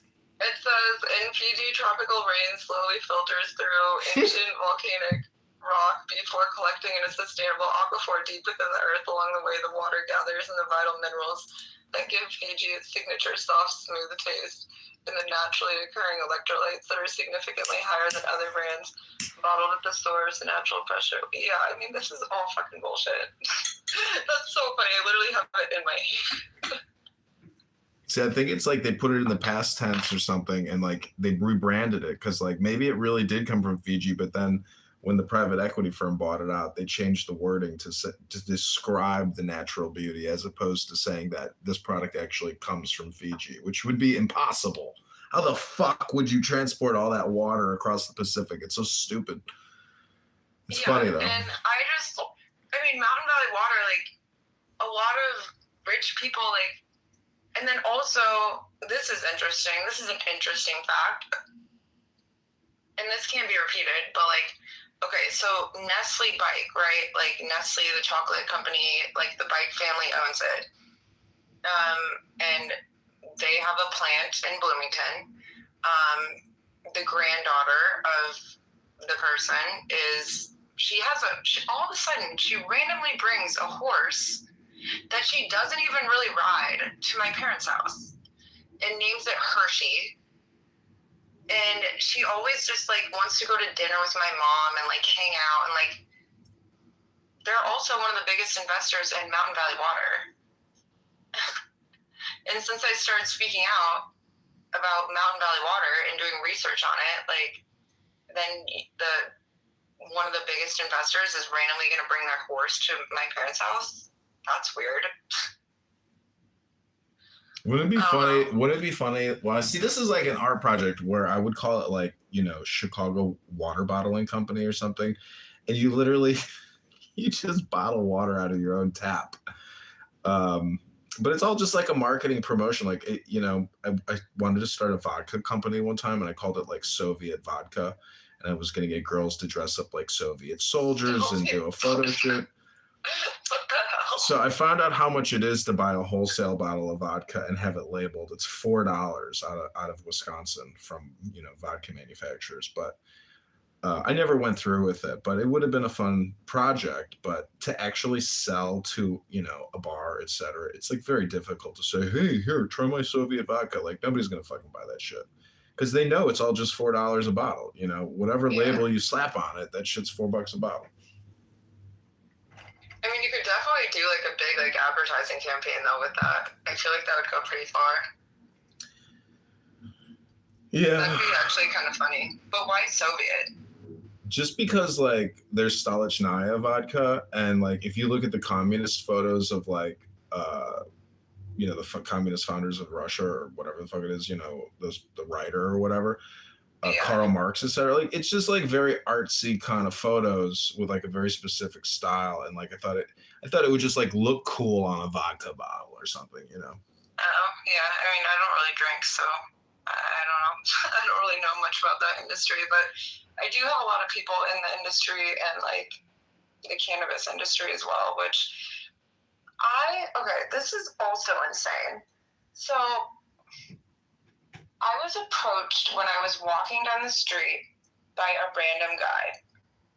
And this happened, this happened in September in Chicago. And he was like hitting on me. And then he's like, hey, my family owns, he was Saudi. He's like, hey, my family owns like a bunch of cannabis shops. Do you want to like be a lobbyist at the NCSL conference in DC? And so the NCSL conference was primarily it was cannabis and AI focused because they had to go down to I smoked weed one time in my life when I was 14, like THC 3. So that's 3% THC in cannabis. And I went to the NCSL conference in Chicago, and I just got weird vibes. But like, how are you literally just gonna approach a random stranger on the street and be like, well, his first words were like, where are you from? You don't look like you live here.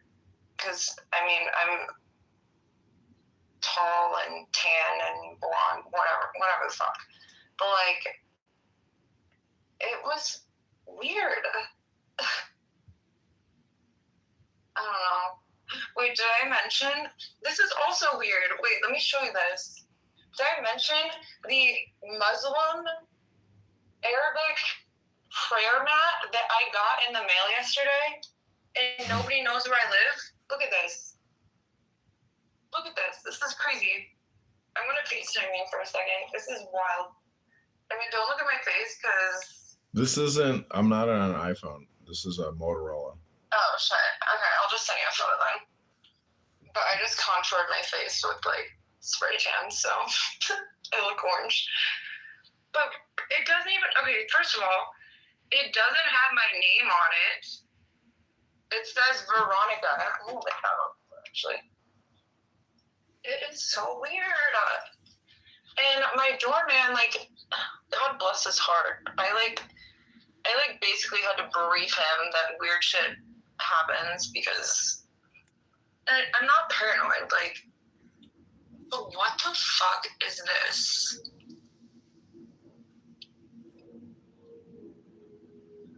So weird. There was a really interesting article. Do you see that? I see. Like, what is that?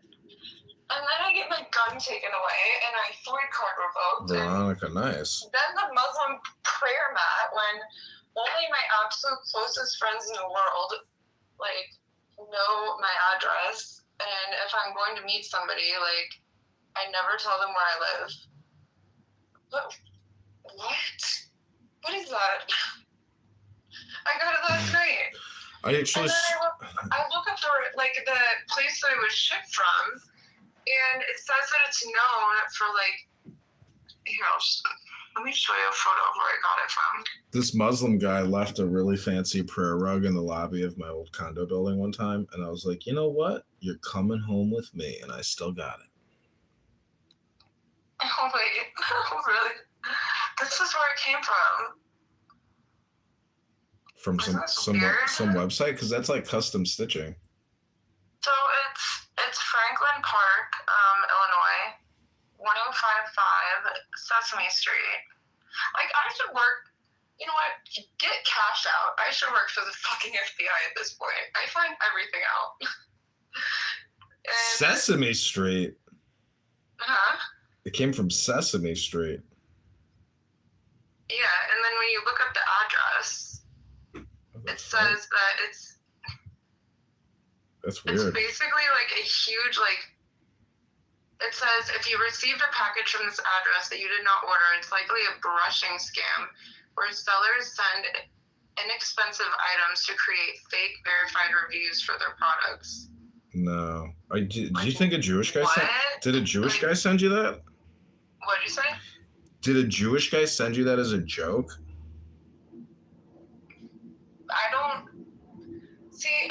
I just moved into this place. Like, let's see. I moved in here about a month ago, and it was just a short-term lease. Like when I came back from Miami, and I have to be out in like a few days. Like nobody knows my address except like my friend Kate, my friend Jordan. Like only like my parents and a couple people know my address. So I'm wondering if I was like speaking out on social media, they got my IP address and tried to figure out where I was living. Like, and it's some Muslim bullshit propaganda that they're pushing. It doesn't even say my name. It says Veronica. What the hell? I'm so confused. single day, weird things happen. Oh my God, you got one of these random packages. I Lots of don't get lots of it. people get these. Holy shit. 30. Wow. This is like a. Is this a scam though? Like, I could see people just like claiming like, well, yeah, this is all real. It's so weird. Damn.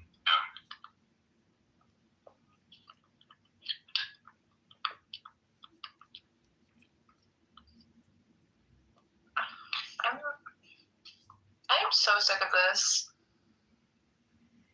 I don't even know. Like It's a big it's like warehouse. every day there's something new, and then That place is empty. My laptop got stolen. My brother's laptop got stolen, and then my dad's laptop got stolen, and they tracked it. And The place is empty, by the way. 1055 Sesame is an empty warehouse. what the fuck? Yeah, and then my dad's laptop recently got stolen, and Oh my God. it had like a bunch of like important, I don't know, like personal documents that were not backed up, and he tracked it. And this is what's really weird is that my neighbor, so our cameras, my parents' driveway, it got stolen when I was at my parents' house.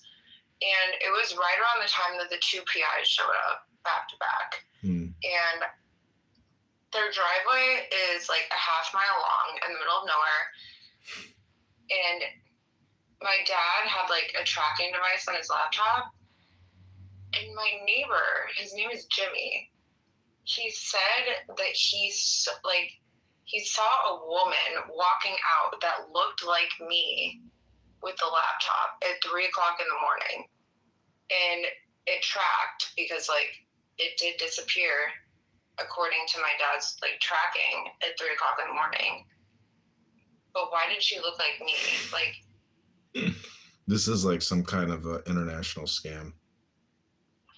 I'm looking at all the Google reviews, and it's like they go back 2 years, 8 months, 4 weeks, like nothing but crazy negative. Crazy, worst place ever, horrible place. Like the Google reviews are crazy. It's called I'm Denny. I'm legitimately starting to get scared. Like, it's data theft. It's all data theft. Like you're probably on the fucking dark web, and people are selling your fucking data. No, I'm not. I'm not on the dark web ever. Like I'm rarely on my phone. Yeah, like, but why would you get a package from this like Sesame Street place? I just looked at the reviews. I have no idea, and I have never ordered. Like I said, I moved in here a month ago. Oh, it says Veronica. It doesn't even say Victoria. I've never. Yeah, but like did you see what the packaging says? It says Victoria Naomi Drake, and then my unit and my address. Oh, I see. Like, I don't know. After I did my interview with the New York Times person, like, weird stuff starts happening, and then the person I interviewed with, she said weird stuff might start happening, like this is the most dangerous person in the world. And then he tried to kill my friend Amanda and her mom, and he lives in Chile, and my friend Amanda's in Brazil right now, and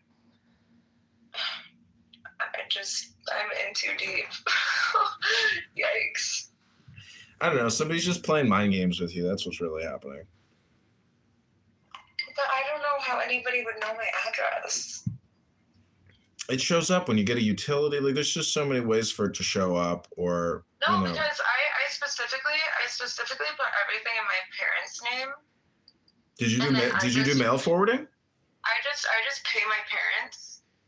What'd you say? Did you do mail forwarding or like set up anything with the United States Postal Service? No, I didn't, and I did not do mail forwarding, and I put everything in my parents' name, and they have a different last name than me, which I specifically. Well, you know what it is? You're on Instagram. That's what it is. Because in the comments, people are saying this is like a common Instagram scam. Like it's all just like data theft and credit card billing, etc. But like people were leaving all these comments. Like it's all because of your Instagram shit.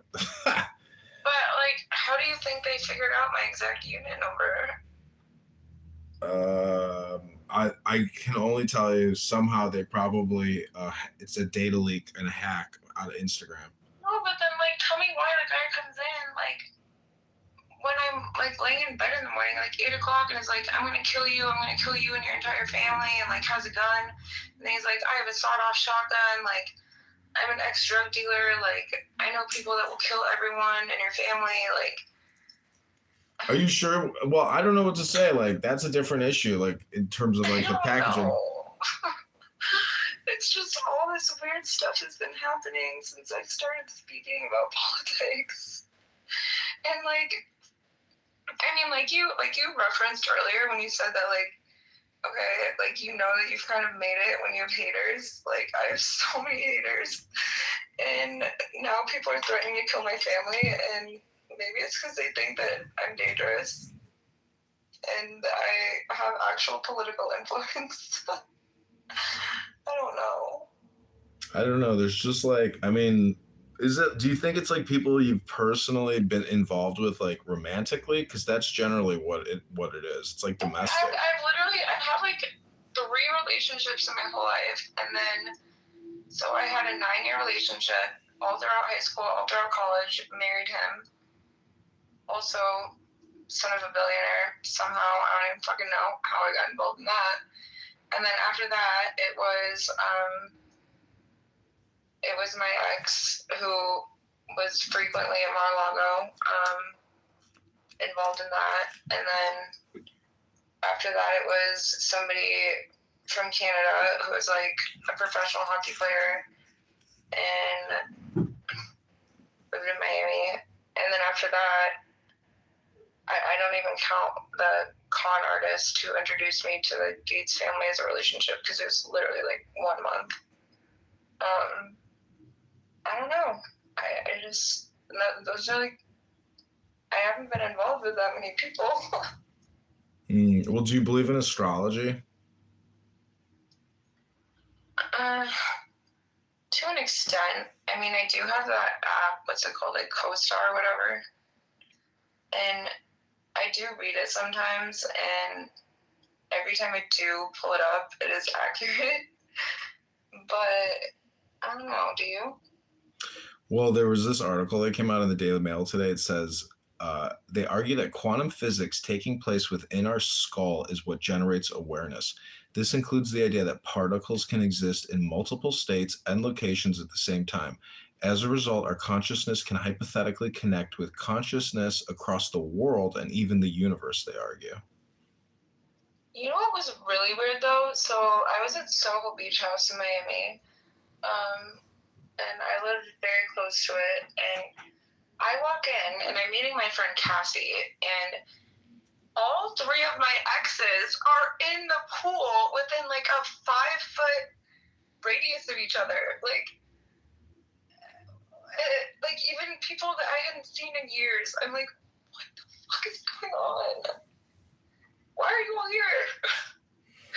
And then they like start coming up to me, and then I only talked to one of them who I'm still friends with, like his mom and his sister and his grandma and everyone. Like that was the only one that I talked to, and then I just left. I was like, all right, I'm walking home. I'm done.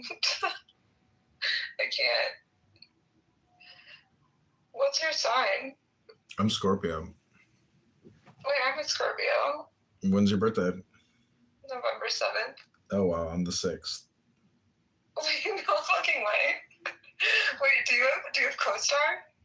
What's that? Like the, no, I don't know what that is. So it's an app. You should download it. What, for commercial real estate? No, from astrology. Oh. So, for example, it says a day at a glance, and then you can connect with other people, and it can say, like, I don't know, like, how you can, like, improve communication, like, based on your signs, like, So it says, a worthwhile relationship isn't made up of 2 halves, but 2 wholes. Yeah. Stop looking for somebody to complete you. The right person won't fill your gaps. They'll appreciate that you don't have any. Work on yourself first.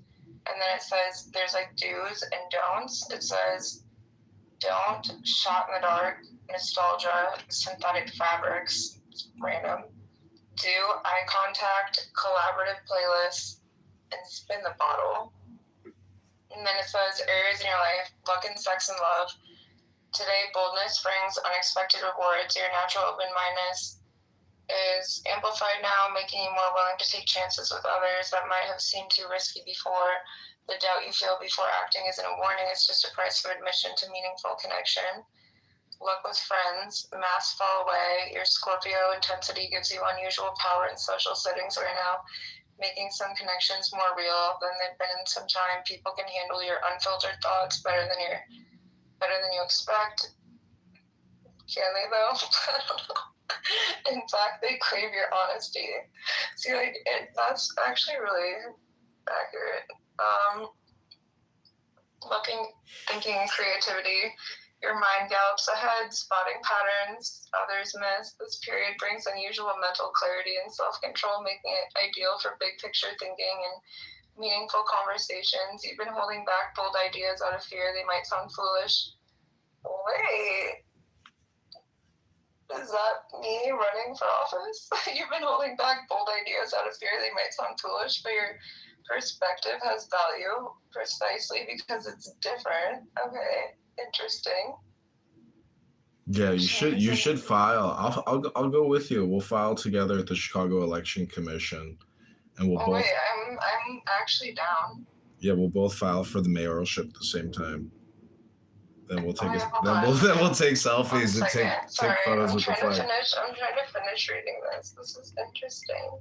See, this is why I say, like, I would say maybe once every few weeks I'll open it up, but like every time I open it up, it's so accurate.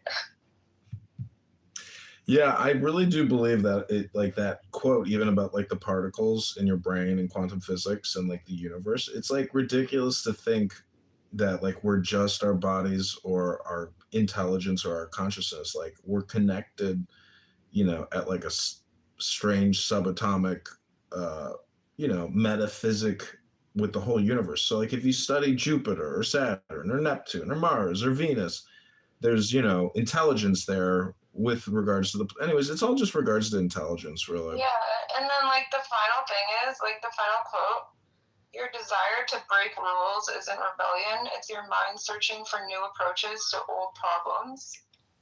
I think that's pretty spot on as well. That's wild. Wait, you should totally get CoStar. I've never heard of it. I have a friend that has a popular like astrology birth natal reading thing. I can't believe our birthdays are one day apart. That's so funny. Yeah, they total 13 or 42. What's your okay, so this is another reason why I like CoStar is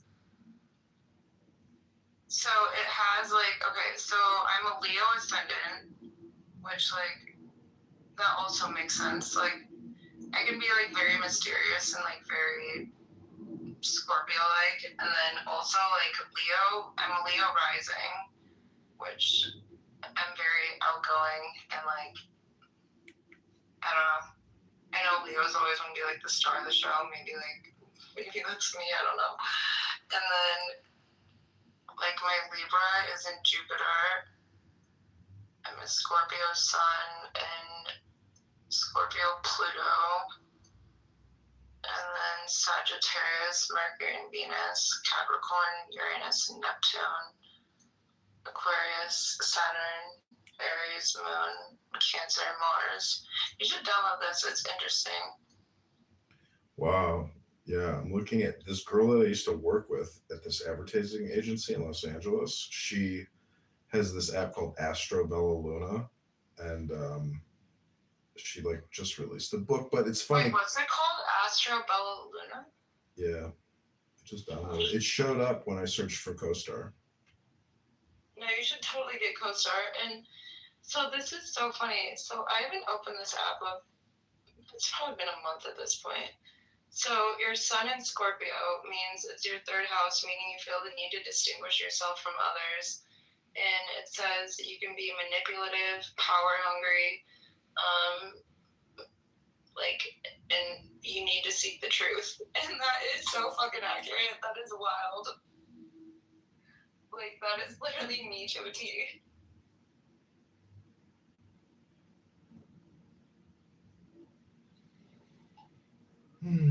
Well, I like doing yoga because it's amazing. Like I've been doing yoga for many, many years, and there's like a balance that like you can achieve, and like you can like almost recognize it. And so like even I was on the treadmill today, and I was like thinking about like that, you know, like moment of like total balance, and I don't know, it kind of just like kind of works for everything. Do you do hot yoga? No, not really. I haven't been to hot yoga in a couple of years.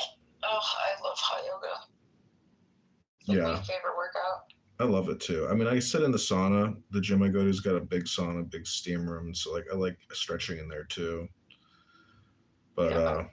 I used to do Bikram in Lincoln Park, and that was intense. And I was in really, I think I was in really good shape at that point. I must have been, because I came out of the army and military academy, and so yeah, I was doing like really intense Bikram. But there were times where I even had to like stop and like go to child's pose to just like not pass out because it was too intense. Yeah, I love yoga. I used to. I haven't done it in like a couple months. I haven't done it since I was in Miami last, but I would do it every single night and then every single morning at East Bank. It's fun. Yeah, I've never done it at EBC, but I like that place. I used to go there with my friends whose father was a successful real estate attorney and developer, and we used to play basketball with the Bulls, and but just the locker room and the gym, it was just like wow, like oh, can we just live here? It was amazing. They did. I was there recently. I'm not a member right now. I'm probably going to become a new member now that I'm back in Chicago, but. Do you have a workout room in your building? What'd you say? Do you have a workout room in your building? Yeah, I have a gym. Oh my god, don't join EBC. Like it's so crazy if you already have like a workout room in your building. I mean, it's $280 a month. Like it's not like it's outrageous. Yeah, I just look at it as like a time thing, but I mean, if you're close by, it's like. I mean, yeah, I am pretty close by. I could walk there. Yeah, it's probably worth it then. I mean, it's like being at a country club for $280 a month. No, I would go there, and then me and two of my friends, we would do hot yoga every single morning at 7, and then we would like just work there all day because they did a renovation and they have like all these business rooms now, and so then like work there all day and then do some cardio in between and then do hot yoga at night. Like it was fun. Have you ever been to the Union League downtown? No, I haven't. They have like a private member library in there, which is really dope. But they have what's called like the rooms, and it's all tied to like societies within the Union League. So they have like a very strange room called the Little Boy Room, and it's nothing but like pictures of little boys all over the room. That is so fucking like pedophilia. Like what? I've been in there. I've seen it. Like I wouldn't really describe it as pedophilic. It's actually like very art. It's like probably like, I mean, it's like an antique artwork room at this point because it's probably from the 20s. But it's just you'd have to see all the rooms. Like it's all artwork. Each room is technically done up in. Wait, like, are you talking about the what's it called? I'm trying to remember. Like since I just came back here, I'm trying to remember like all the. Is it the Chicago like Union League? Yeah, Union League. Oh, okay, yeah, no, I've been there, but I've never. I don't recall a little boy room. That's odd. So like if you go to the they have like a restaurant on one of the floors there, and it's you can't wear jeans, but they have this like wooden filing cabinet with like all the cards in there. What? Yeah, wait, I know what you're talking about. What's that restaurant called again? It's the I can't remember. I used to go there for alumni events. It's super close to me. Shoot, what's it called? See, like this is my problem. Is I have really bad ADHD, and then if I can't think of the name of something, I have to look it up. Anyways, I'm just saying, like from a social perspective, like it's a cool place because they have all these clubs that are attached to the rooms.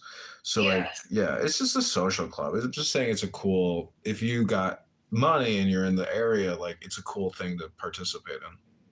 What's it called? Oh my gosh, I cannot think of it. They also have an annual boxing championship there, which is fucking pretty fun. Like you smoke cigars, and they got like inter-city boxing tournament. It's pretty cool.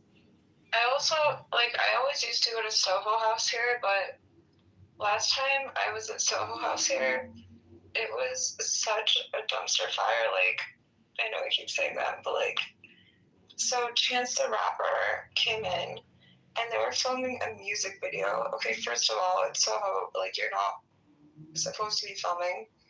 And they were filming a music video and they brought in all these like ghetto girls that were like twerking and like not wearing clothes. And I'm like, I gotta go. I'm done. I'm literally done. Like, I'm done with this place, and I haven't been back since. I don't think I've ever been there. I know girls that are members there. I'm just It's when do you go? Not worth it. Not it.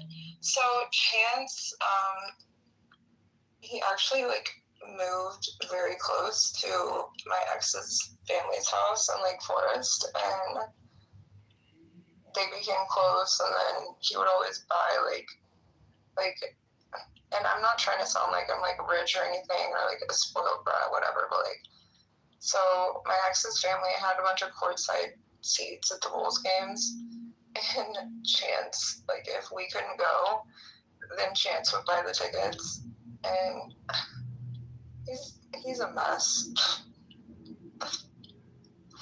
Like I said, bring back eloquence. Yeah, I actually have. I'm gonna coin and I'm gonna patent this. Make America smart again. Massa. I actually have a book on eloquence. I have a lot of books. I have a big book collection. I'm in my library room in my house right now, surrounded by books, and I do have a book on eloquence. It's kind of, the whole thing is, it's like if you read it out loud, it really does improve your elegant speaking and, flourishment. It's all poetry, essentially. It's a poetry book, really. Interesting. Wait, what's it called? I believe it's called On the Art of... I love reading. Like, I listen to, like, audiobooks all the time. Like, when I'm just, like, even when I'm, like, working out or just, like, going for a walk, I listen to books. And, I mean, I read hardcovers, too, but... I think it's called, like, On the Art of Elegance and Eloquence, something to that extent. It would take... I would never be able to find it, but it's somewhere around here. Wait, I'm going to Google it. Maybe The Art of Eloquence. Wait, I think I know what you're talking about. Wait, I might have read this. It's a little bit it's called The Art of Eloquence. My grandma made me read it because... Okay, wait, I know what you're talking about. It was so funny, like... My grandma's, like, very sassy, and, like, so she's from Germany, and she's just completely sassy German, and she's, like... I remember growing up, she's, like... I'm gonna, like, send you to etiquette school. You don't even know, like, what... Like, and I'm, like, 4 years old, and she's, like... You don't even know what fork to use at dinner. Like, you work from the outside in, and, like, all this other stuff, and, like... I'm literally... a kid. I don't know. I just have like a very like picturesque memory of weird things growing up. It was always a threat to send me to etiquette school and my brother. And I'm like, I think I turned out okay.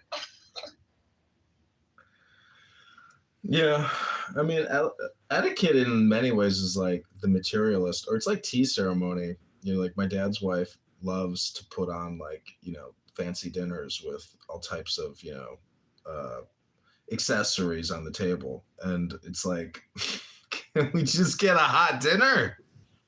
I should show you. So my parents also like to have big dinner parties, and when I was there in August, I did all of the cooking for the entire thing, and I made menus, and I cooked like bone marrow from our next door neighbor's grass-fed beef, which I don't know, it's like weird to like look at their cows outside my parents' window and then cook the bones. Like, I don't know.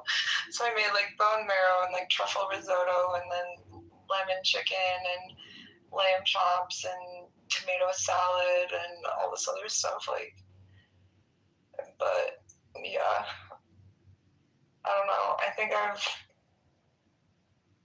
I wouldn't even say like, and maybe it's just because my parents, like, they speak on behalf of politics, but they don't do their research. And my mom didn't even know how many like articles there were in the Constitution, how many amendments there were. Like, there's just like basic knowledge that they like don't know. And again, maybe that's why Trump says that like his biggest voter base is uneducated people. Like, I don't know. Well, I don't know. I've read part of my campaign, I created a lot of videos on YouTube, almost 50,000, and I read the Constitution, front to back, out loud, recorded it.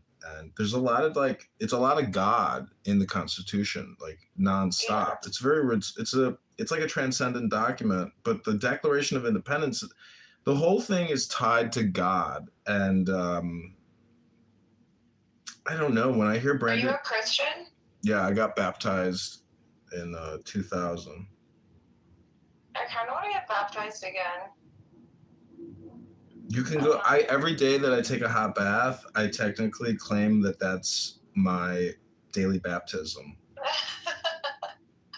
It's like it's seriously, like, you think it's a joke, but like I feel like I'm not a sinful person, but I feel like I'm a pretty aggressive person, and so like in my communication with this campaign. So like I just view every day that I cleanse my sin of like spamming people politically, I mean, yeah, like I'm an extremely aggressive person. I'm aggressive as hell. Have you ever done like a disc profile or what's it called? It starts with an M. It says like the personality type, and there's like 52 different personality types. Oh shoot, what's it called? No, I have to Google that. I have no chill. Sometimes I'm like, I wish I could just like smoke weed and be chill, but like I don't. Well, I just bought some new weed tonight at the dispensary near my house, and it's okay. It's a good brand, but I'm not like really that satisfied with it. It's not the greatest, but weed is weed. It gets. I'm allergic to weed. I only smoked one time when I was 14, and my dad, when I was 13, was like, "Hey, now that you're like a teenager, like I want to tell you that a weed allergy like is like hereditary in our family." I didn't believe him. I smoked weed, and I got blue lips. I had to go to the hospital. And then I got an allergy test done, and where they like prick your back, and yeah, I'm very allergic. Like I literally, even if somebody's like smoking within like a 15-foot radius of me, like I get high. Have you ever smoked a cigarette? Oh my god, funny story. So okay, I vape all the time, which I know is horrible, but that didn't start until I bought my place in Miami. But like my first cigarette I ever smoked, I'm trying to remember, I think I was 17, and it was me and all my friends, and like my parents have like, so there's 5 dormers on our house, right? And so like it's a relatively flat roof, like right when you exit the dormer, and so we would climb out my window, and there was a bunch of leaves in the gutters. And so we had the window open, and me and all my friends were out there smoking cigarettes for the first time. And then I heard my parents, like I heard somebody like knocking on the door, like trying to walk in, and we all threw our cigarettes in the gutter and caught all the leaves on fire. Oh my god, it was so bad. It was awful. And my parents actually never like walked in the room, but then I had like a tub that I had like a bunch of jewelry stored in, and I took it to the bathroom, and I just like was running back and forth with water, like trying to put the fire out. It was really embarrassing. I had a friend who burned his girlfriend's house to the ground by falling asleep smoking a cigarette. Wait, are you serious? Yeah, he burned the whole house. This is what he claims, but I'm like, look, I'm like, are you telling me the truth? Like, are you telling me? He's like, yeah, man, I smoked a cigarette on the couch. I fell asleep, and the whole place started on fire. I was like, are you telling me the truth? Like, you didn't burn the place down intentionally? He's like, no, man. I'm like, wow. I'm like, you know, even to this day, I'm still suspicious. You know that he didn't just burn the that fucking house sounds down. odd. I mean, okay, so this is also like another weird thing that's happened. And this happened just 6 days ago. So I'm like extremely OCD and like everything has to be super clean. And so I'm taking like a Lysol, what's it called? I think Lysol, Clorox, wipe, whatever it is, to like the handles on my stove, and I have a gas stove. And apparently they're very like, I don't know, they move easily. And so apparently right before I went to sleep, I turned the gas on. I wake up in the middle of the night to my maintenance man shaking me awake and is like, your fire alarm was not going off loud enough. I'm going to replace the batteries. Your kitchen is on fire. And I'm like, holy shit, you saved my life. Like, I was so scared. Like, I'm like, when you just like first open your eyes and like with everything else weird that's going on like in my life right now, like having a man standing above you, but it was the same maintenance guy in my building that, oh my god, I have to send you this video. So I was blow drying my hair and I accidentally dropped, sorry, I have like extreme ADHD, like I just like go like all over the place. But I was blow drying my hair and vaping, and I accidentally, like, my vape fell off my countertop and fell into my toilet, and it like went all the way down.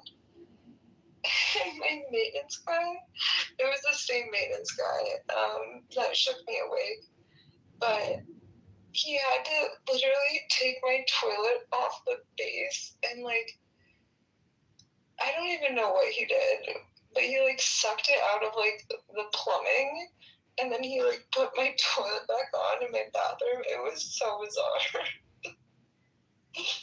Yeah. Yeah, it was something.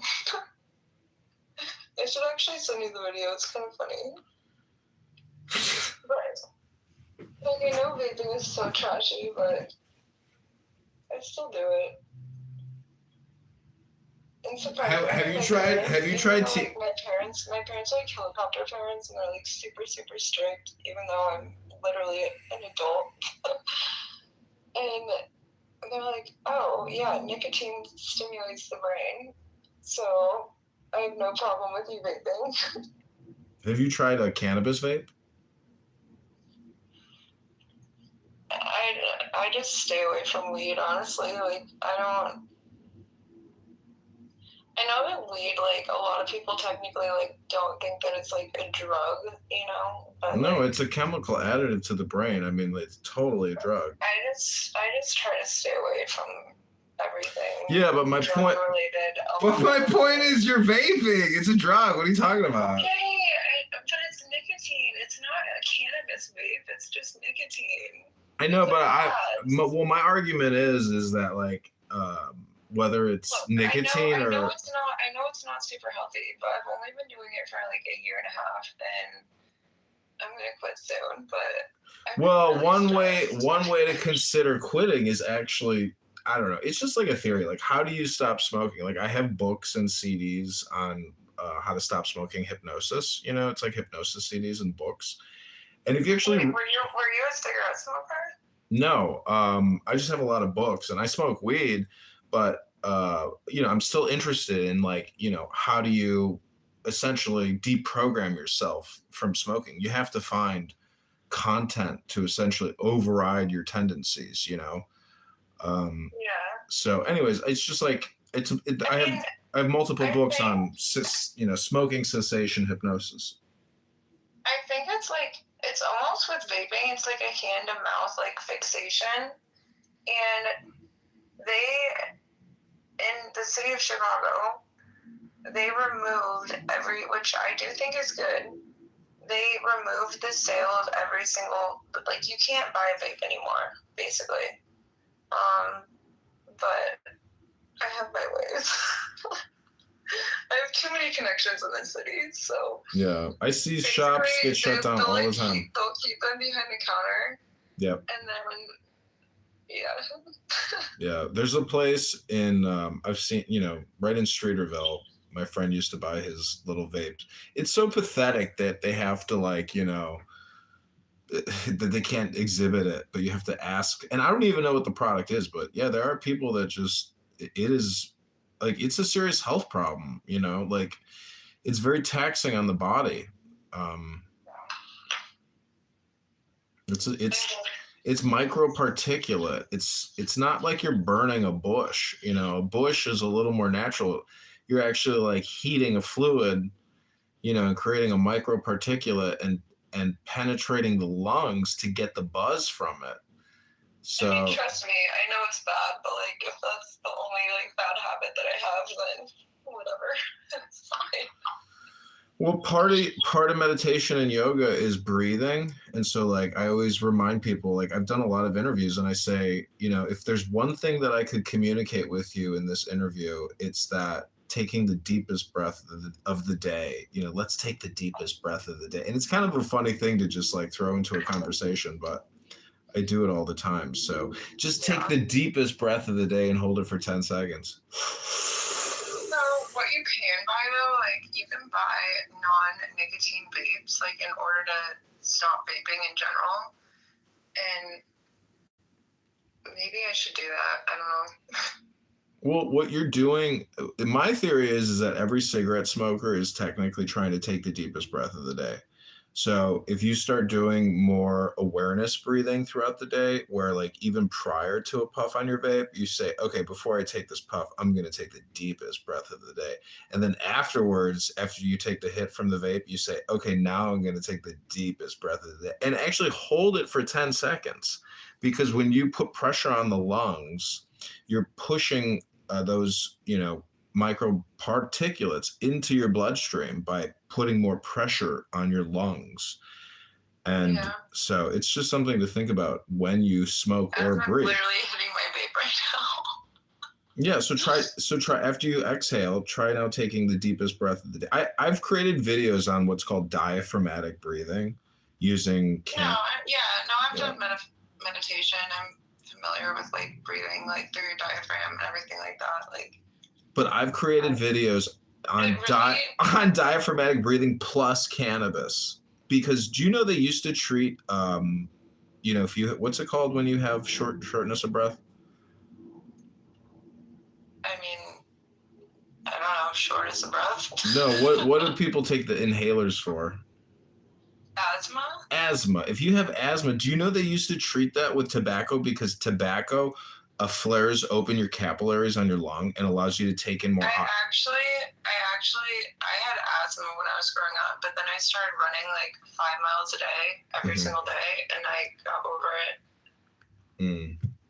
Anyways, it's just something I read in the news the other day. I was like, oh wow, they used to make people smoke a cigarette if they were having an asthma attack. Well, I think this is interesting, but one of my friends was climbing Mount Everest.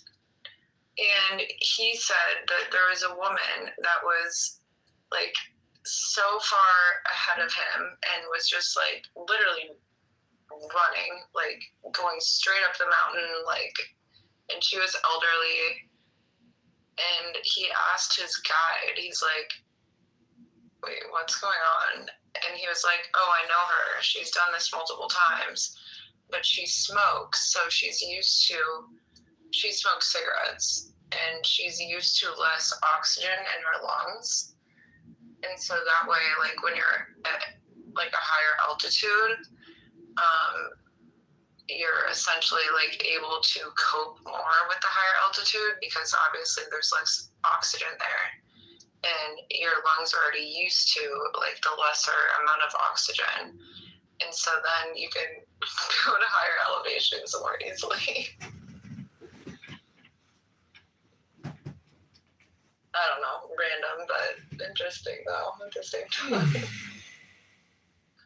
Wait, your friend actually climbed Mount Everest? Yeah.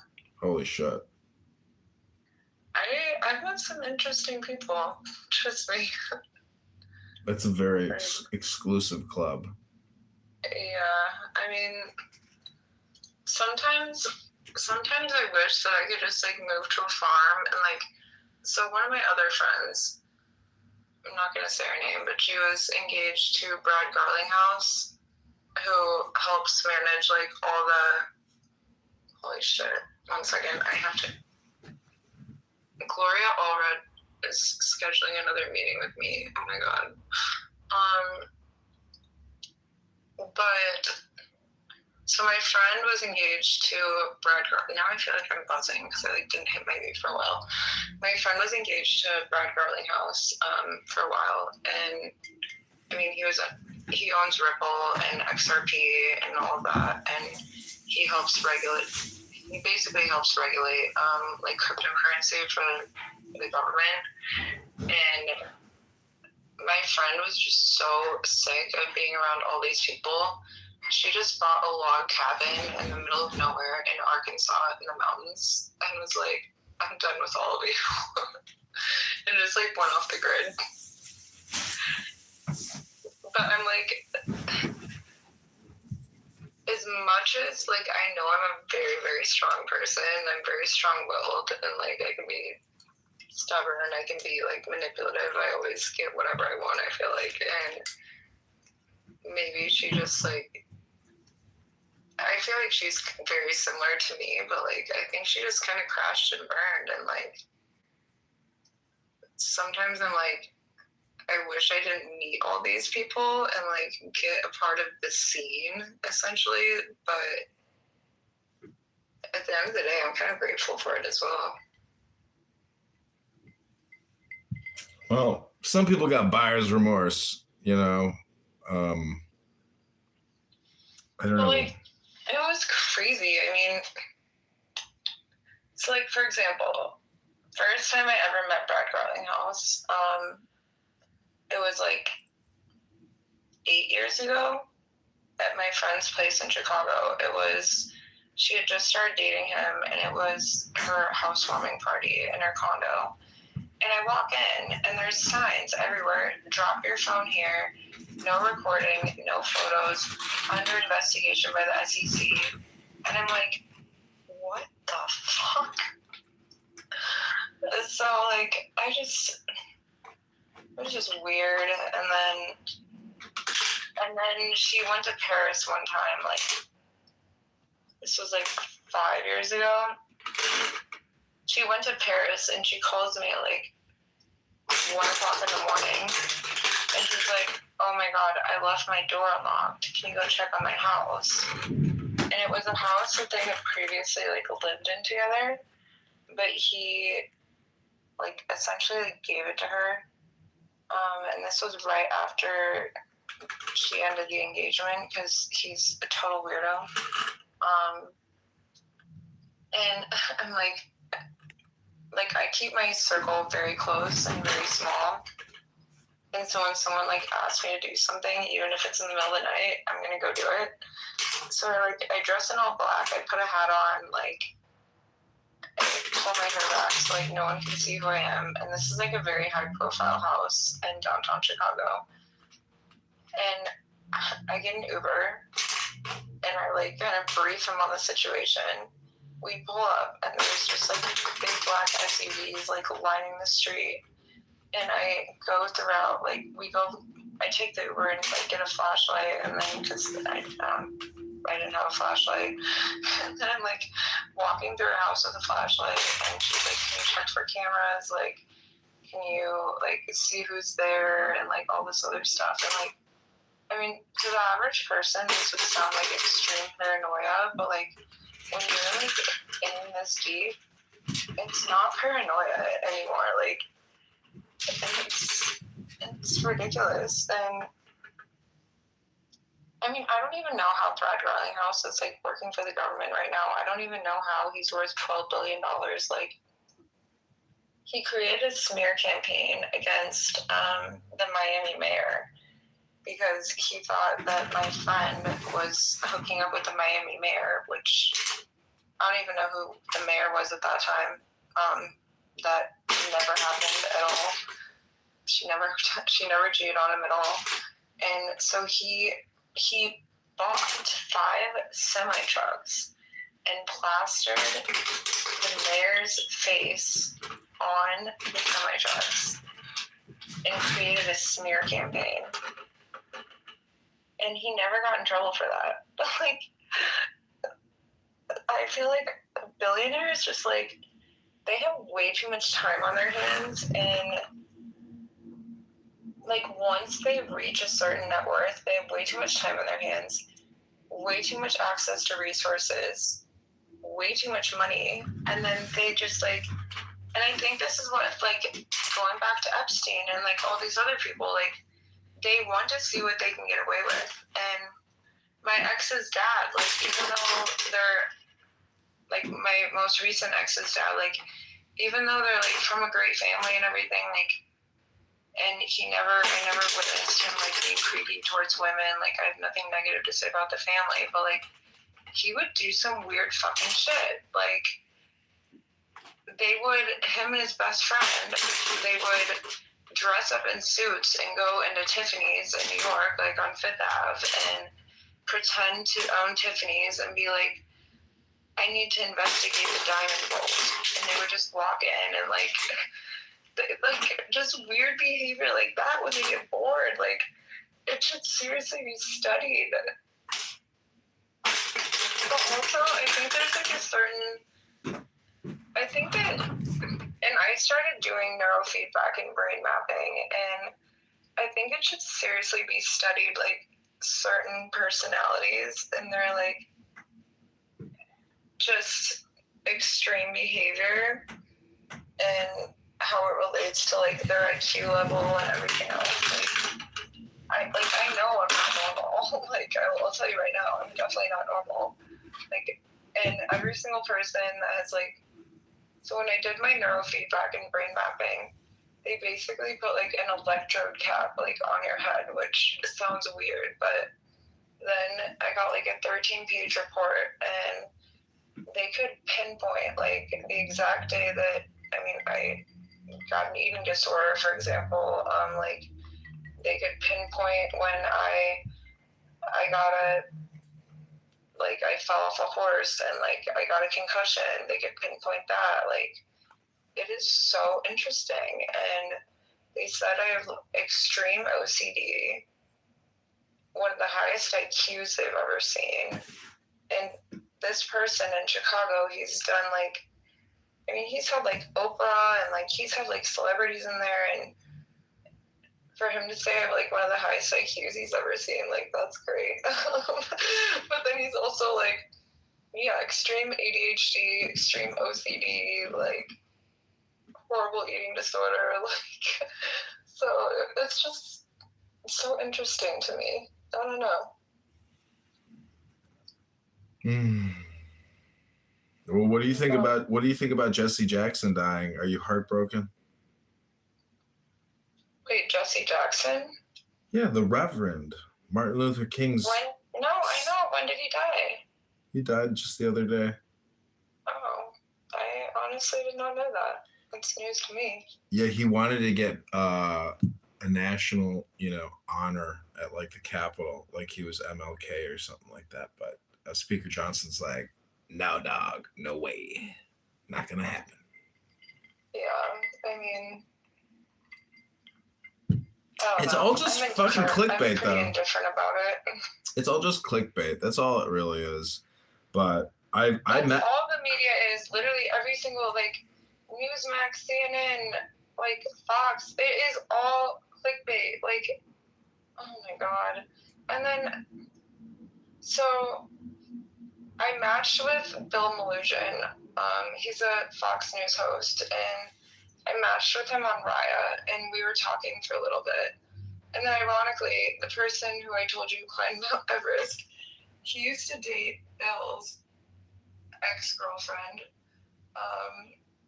and then I was like talking to Bill, and then I got together with this guy via like everything is interconnected, and that is what I've noticed is that when you are in a certain social circle of society, everything is connected, like for better, for worse, but it is weird.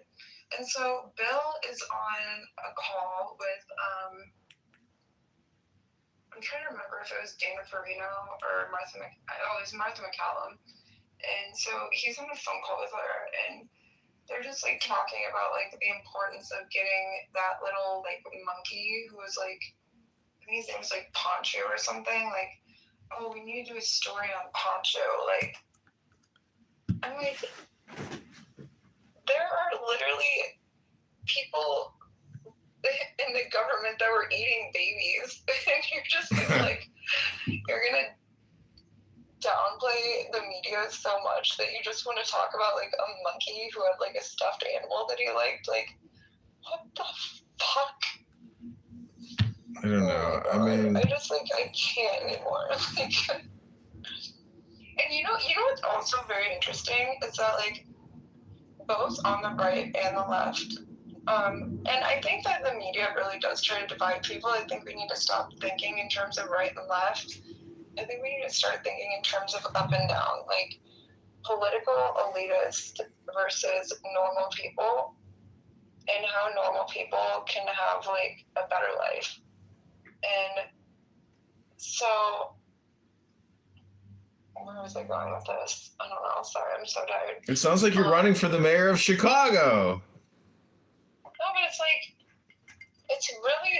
it's not, it really needs to stop being, there's so many issues that like need to stop being pushed, like, and the media, what they try to do, and the government, is that they want to corral us all into two different areas, right versus left, and that's not how it should be.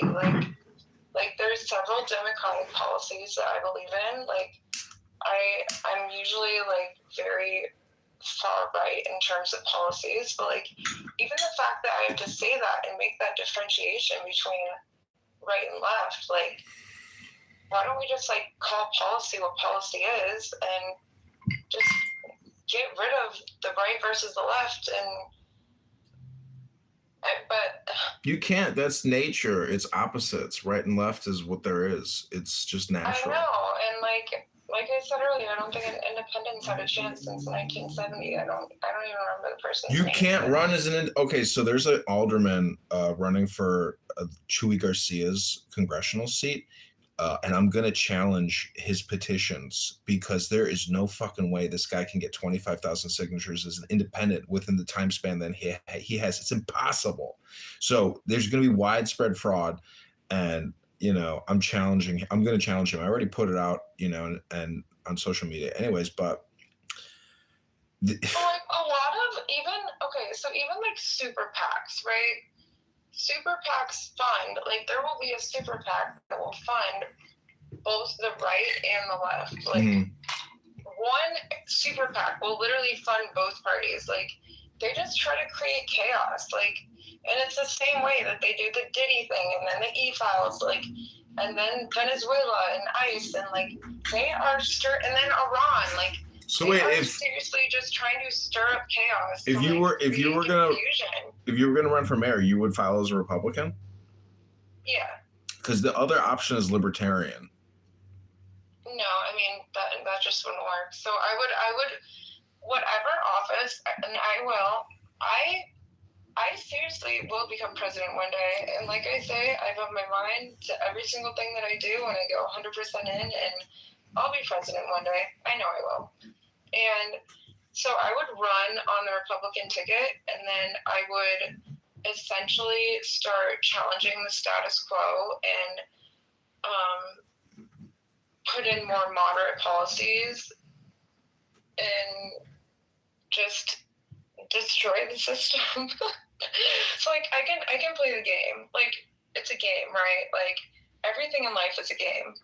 And I would run as a Republican because a lot of people don't know that I've been like challenging the game. They just see me as like, oh, some socialite that's like been around Mar-a-Lago like all the time. Like, no, I take notes on everything.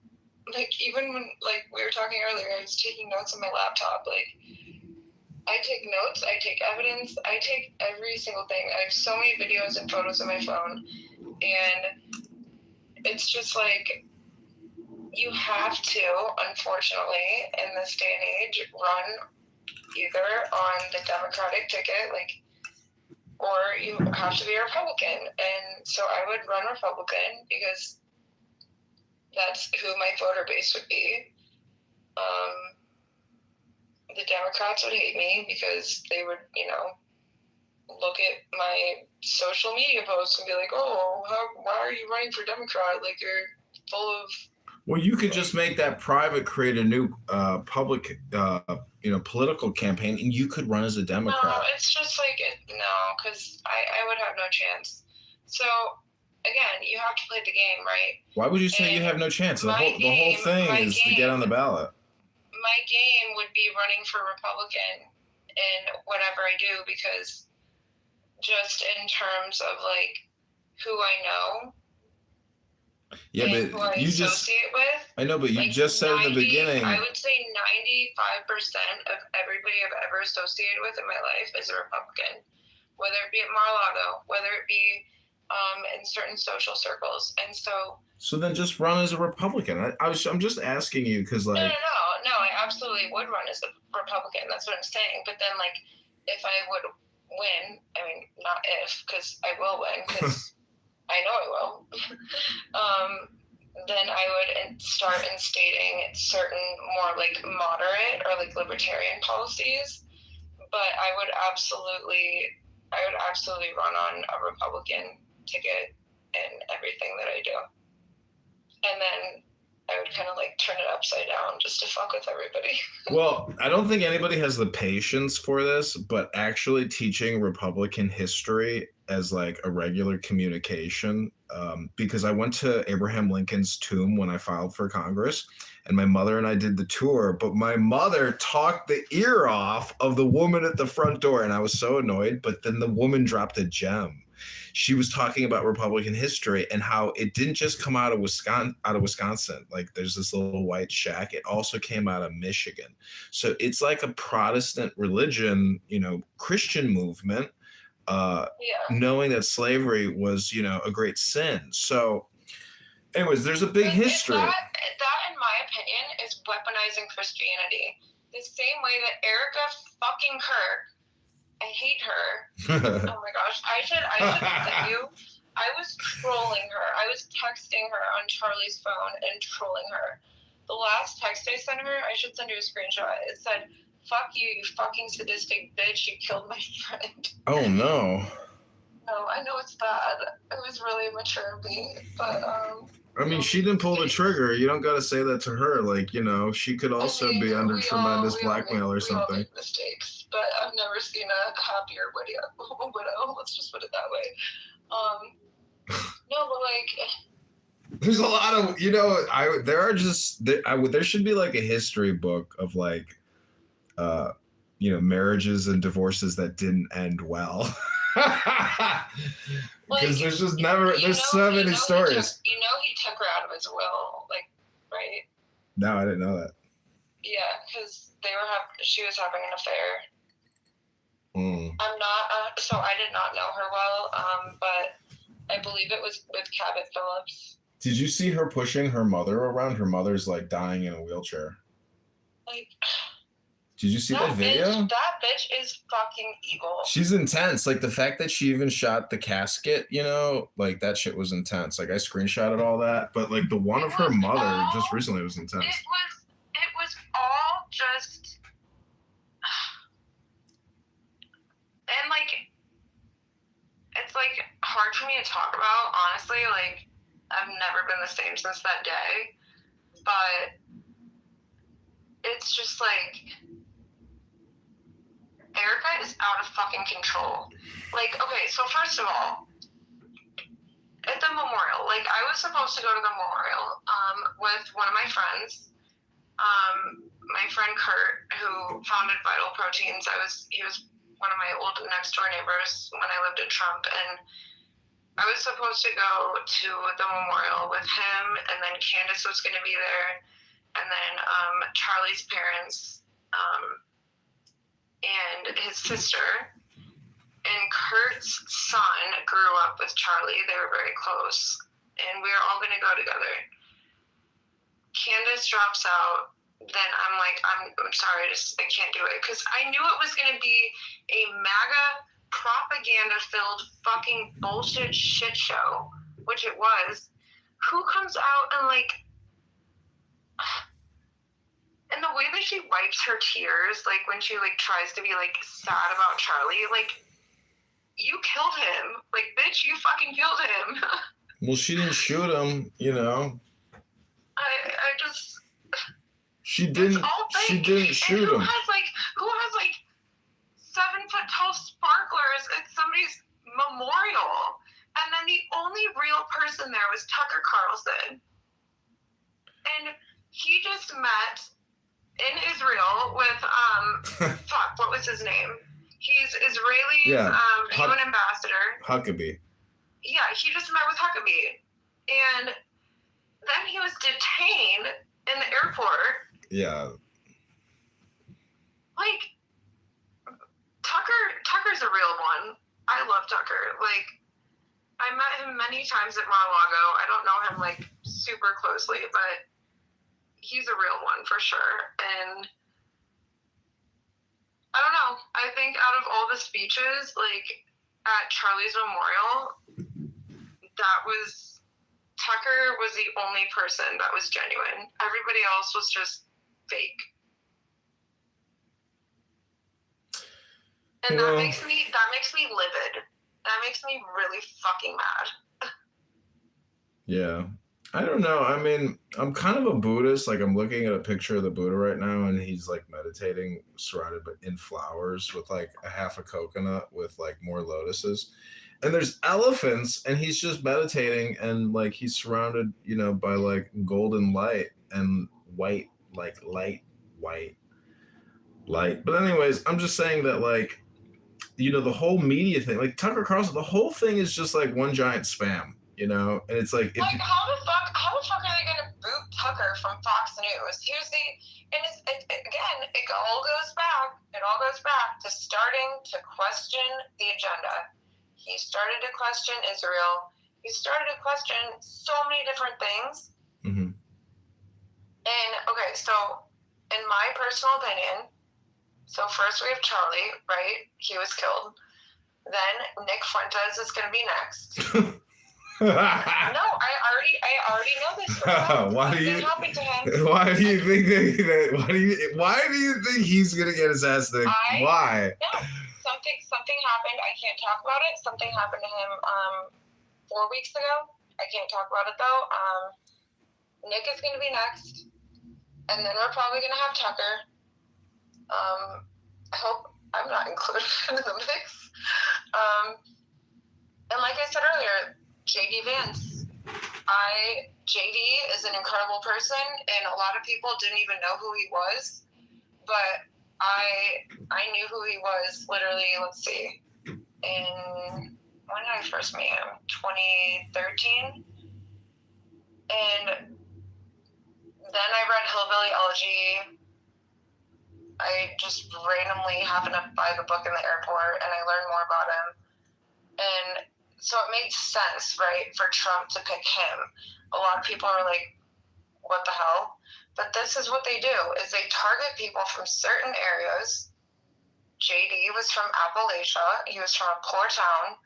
And they try to insinuate you, like to do certain things and to say certain things and to attend certain events. And they'll pay for you to go to college. Like, I have literally witnessed firsthand on a fucking private jet where somebody was paying somebody off, I'm not going to use names, to get their daughter a scholarship, a D1 soccer scholarship, or like not a scholarship, I guess, like get D1 soccer in this particular college, and these people just pay everybody off. Like, I fucking can't. And then, yeah, I feel like deep down, JD is just like honestly a very, very good person, and I don't think he can handle political office. I think he's gonna start cracking very soon, the same way that Charlie started cracking. Like, you can only put up with these people for so long. If you're a good person, you can only put up with these people for so long before you start questioning the narrative and starting to crack. Like, it's nuts. I don't know. I mean, well, all I know is I've just seen what happens. Like, you know, Peter Thiel is an elite homosexual billionaire in charge of one of the largest, you know, funds on the world. I know who Peter Thiel is. Yeah, I know. I mean, you know, does he like permanently like wax his body in coconut butter? How does his skin glisten so much?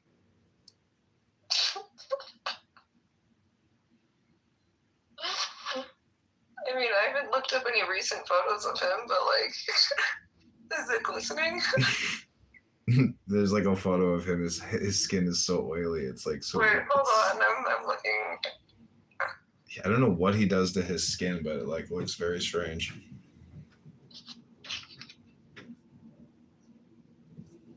I mean, he does have good skin. I haven't looked at any recent photos, but I mean, it kind of looks oily though. Like, not really like glistening. It just looks oily. I think maybe, you know, anybody, like if you photograph somebody who's sweating, like power walking, but you know, I don't know. I mean, I think we need to start doing investigations on these people. And like, unfortunately, like I mentioned earlier, like a lot of these people are just so protected by like deals and like acts and like amendments that like nobody knows. Like, even my friend who flew on Jeffrey Epstein's plane with Jean-Luc Brunel, like when she was 17 and went to the island and all that stuff, like she didn't even know about the sweetheart deal with Alexander Acosta. Like, I don't know.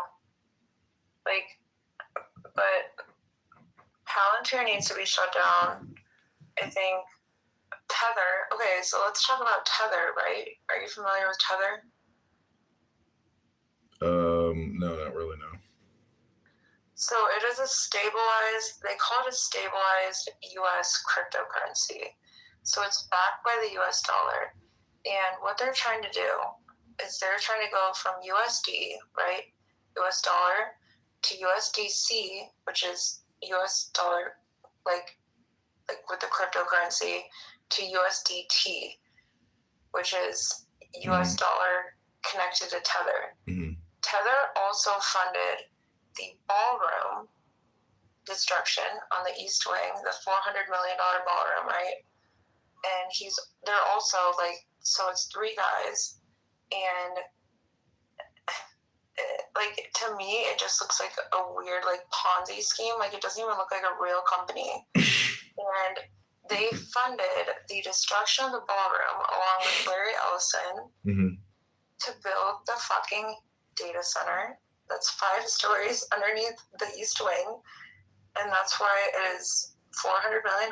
Like, you know, I read they're gonna build 5,000 more data centers across the U.S. I'm like, Jesus, like and they're huge. They're huge facilities. It's like, what are they gonna use them for that they can't already do that they're doing? Like, what are they anticipating that they need to build so much, you know, inventory for? Monitoring us. But like, but everybody's already. They're starting to roll out. They're starting to roll out like electronic IDs, and so they're gonna need to monitor us very closely with that. And then, in terms of, I think really a lot of it has to do with TikTok, like. Maybe, but I don't understand. Like, I just don't. Like, I mean, when China owned TikTok, right? Like, I could say whatever I wanted on TikTok. However, tell me why the day that Larry Ellison purchased TikTok, my account was just immediately shut down. I didn't even get a warning. And then I created a new account and I got a warning before I even like went live and was like when I would go live, I would always talk politically. And that was usually my main prompt. And so the day that I got a new account, when my old account was shut down, then I got a warning before I even go live, like before I even have any activity on this account. I haven't even posted anything, like commented on anything, like stop monitoring me. Well, a lot of this stuff is just like automated spam. Like I have accounts that go down all the time, and I have to, recertify with a telephone number, and they still delete the account. Like it's like whack-a-mole. But I have so many accounts that even if I lose one, it's like I don't give a fuck. I just have so many accounts, but a lot of. I mean, I honestly don't like. I'm not trying to be an influencer, right? Like I'm in tech, like I don't care, but Well, I'm a shit I poster. I shit post probably like more than anybody that I know of in Chicago. Like just like to have a platform, because I haven't been attending like a lot of events like the way that I used to, like charity events, and like I mean it's a Friday night and like one of my girlfriends was going to come over and we were going to watch a movie, but she was like, I'm really tired, I'm just going to go to bed. And I'm like chronically I'm scared to go to large scale functions because, I mean, for example, like, again, it's going to sound crazy, but I was out walking my dog the other day, and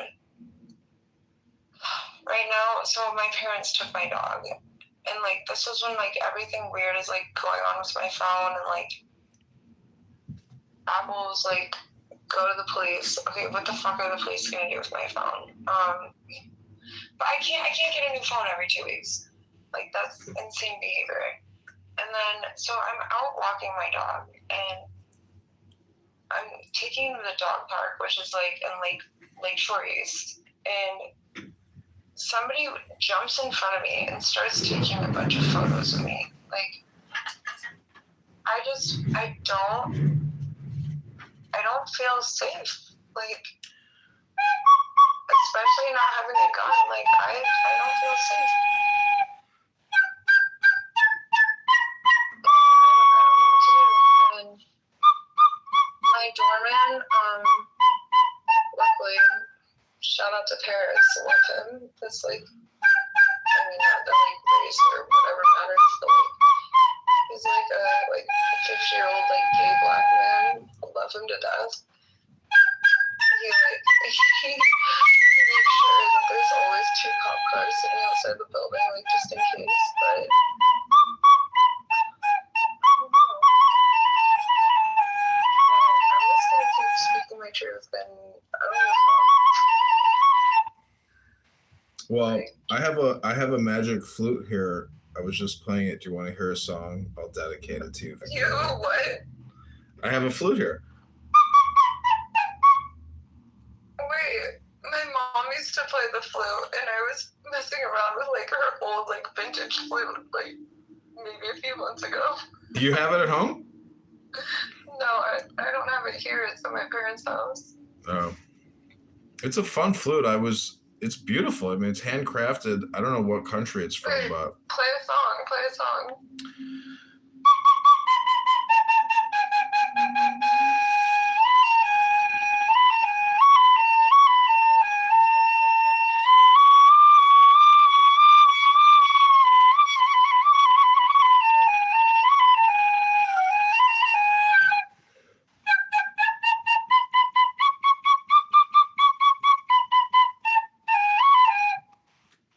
When did you start playing the flute?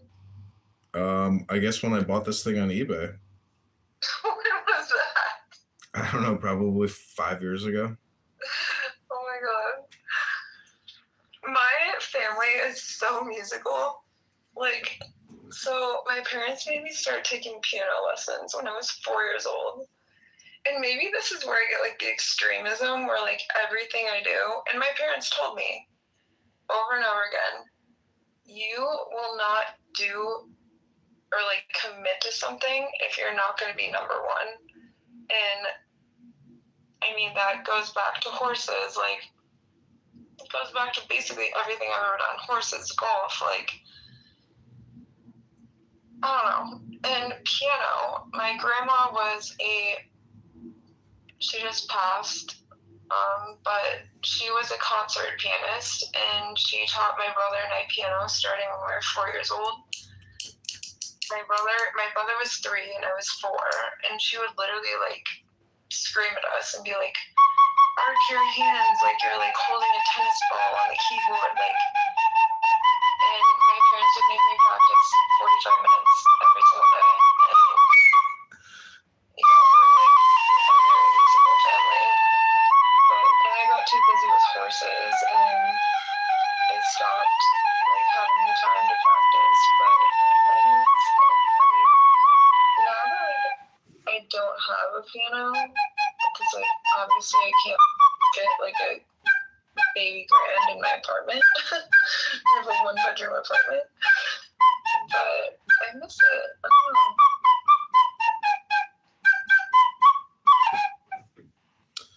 Well, I have a friend who has or had a really big cannabis business, and he loved horses. I mean, him and his wife they loved their horses. They spent so much time and money, and they just really enjoyed that horse lifestyle, driving up to the canyon in what's next to Redondo Beach? Pacific? Not it's not Pacific. Is it Manhattan Beach? No, further south.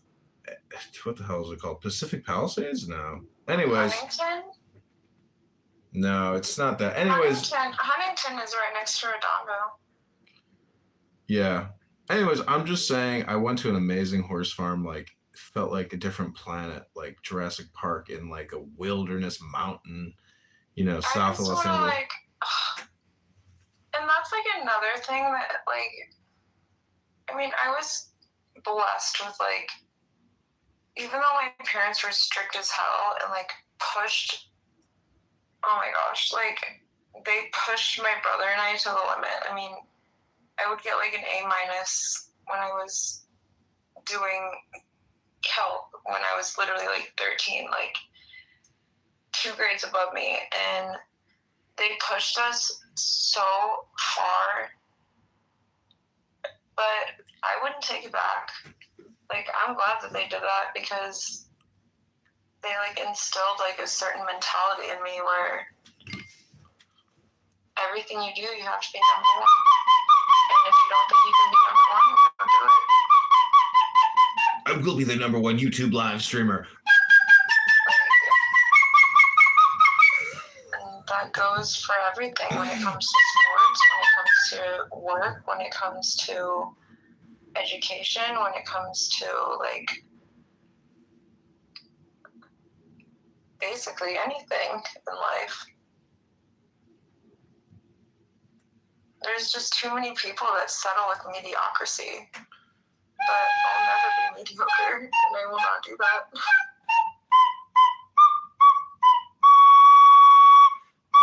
Can you hear me?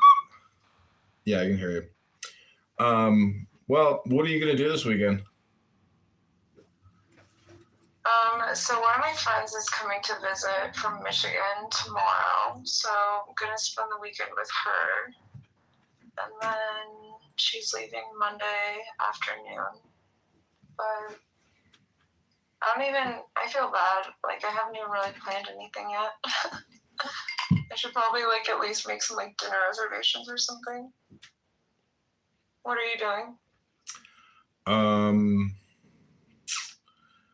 Probably creating AI videos. I mean, Oh, my God. What are some, like, prompts that I should put in? Give me, like, 3. Give me one good prompt. What should I put in? Or give me 3, actually. I'll do it right now. prompts for AI? Yeah, for my sitcom. I mean, like I said earlier, I'm not gonna push that for you because I think it's a bad idea.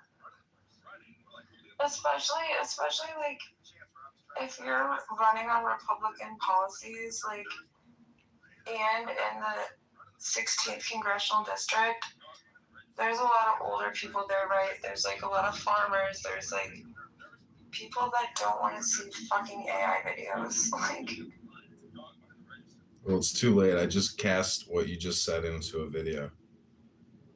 stop.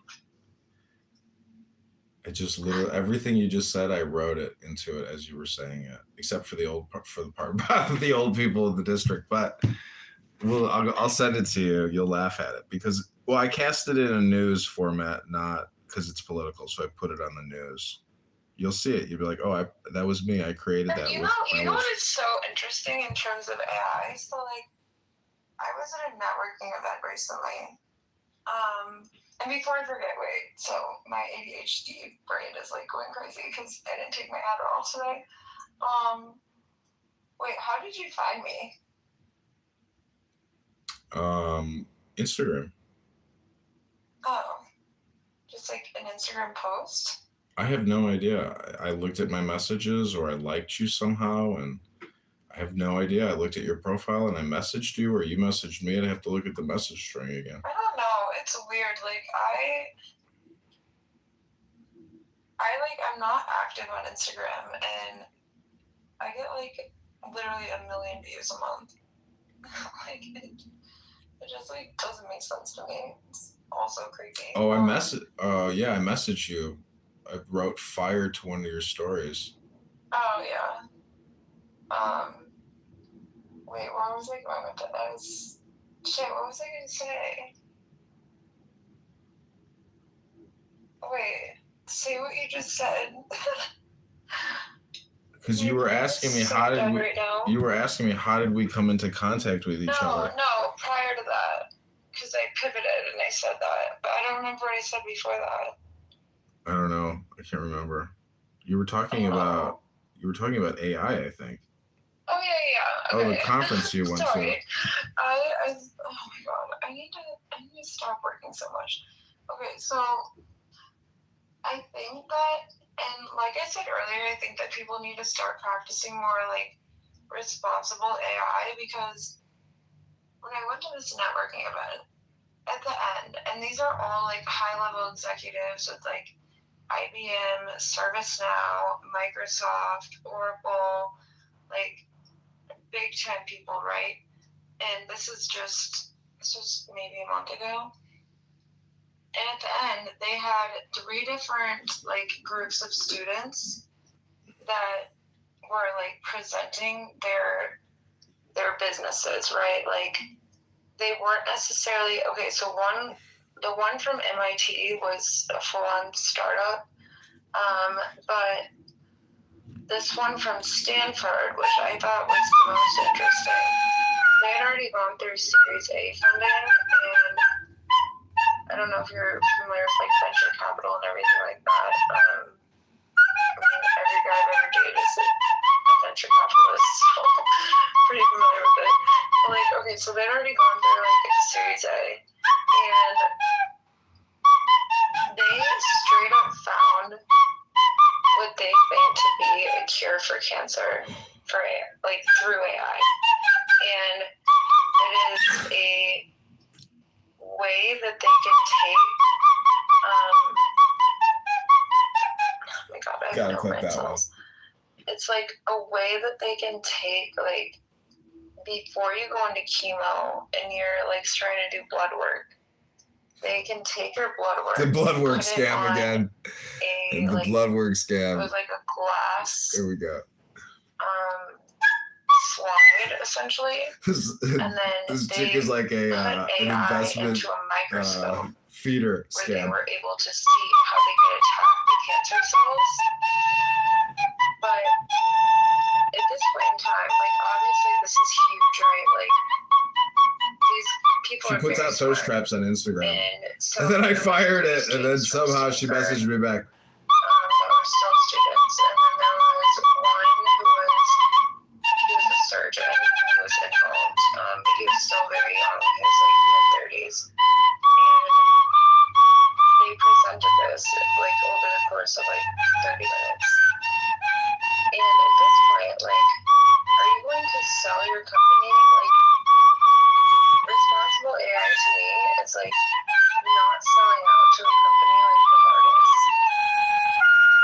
Abel is an executive at Novartis. Novartis is a cancer research company. They're full of shit. I'm just gonna say it. I hate big pharma. I hate people that are trying to keep cancer cures from us in order to support big pharma and fund them and everything else. Like, are you going to get the word out and actually use your work, or are you going to sell off your? Again, it's not necessarily a startup. They only went through Series A, but like, it was just. I hope that they use their work for good. I mean, people are trying to make money, you know? They're trying to, like, sell what they think is proprietary. I know, but like, if you sell to a company like Novartis, then they're just gonna take advantage of it. They're gonna erase it all, and then what? You're gonna get like a big payout. I guess it's all playing the game, you know. But like, what about everybody that's like dying of cancer? Like, we have already found so many cures, but it's not being released. Like, You know what's amazing about people that are dying of cancer is that they still love chocolate. they what? They love chocolate. They love chocolates. I had a vending machine in a cancer ward at a hospital that I bought off of Craigslist. It's so fucking random. And they were my number one customers. They were sitting there dripping out. Everybody in there looked like a ghost. And when I would come in to replace the chocolate, I was just like, I can't fucking believe this. This is like a death ward. Holy shit. Couldn't believe So it. like, I've had two friends that one girl, she's a few years older than me, and then the other girl, she's like my age. And she's a prior coworker. And they both are like dying of breast cancer. And it breaks my heart. Like, it's really sad. Yeah. I know a girl that had mastectomies, and she's the biggest screamer and yeller. She's so angry. She's so liberal. She's so technical about everything, every word. She's such a know-it-all, and she's just the most angry person. Always screaming. What does that have anything to do with cancer?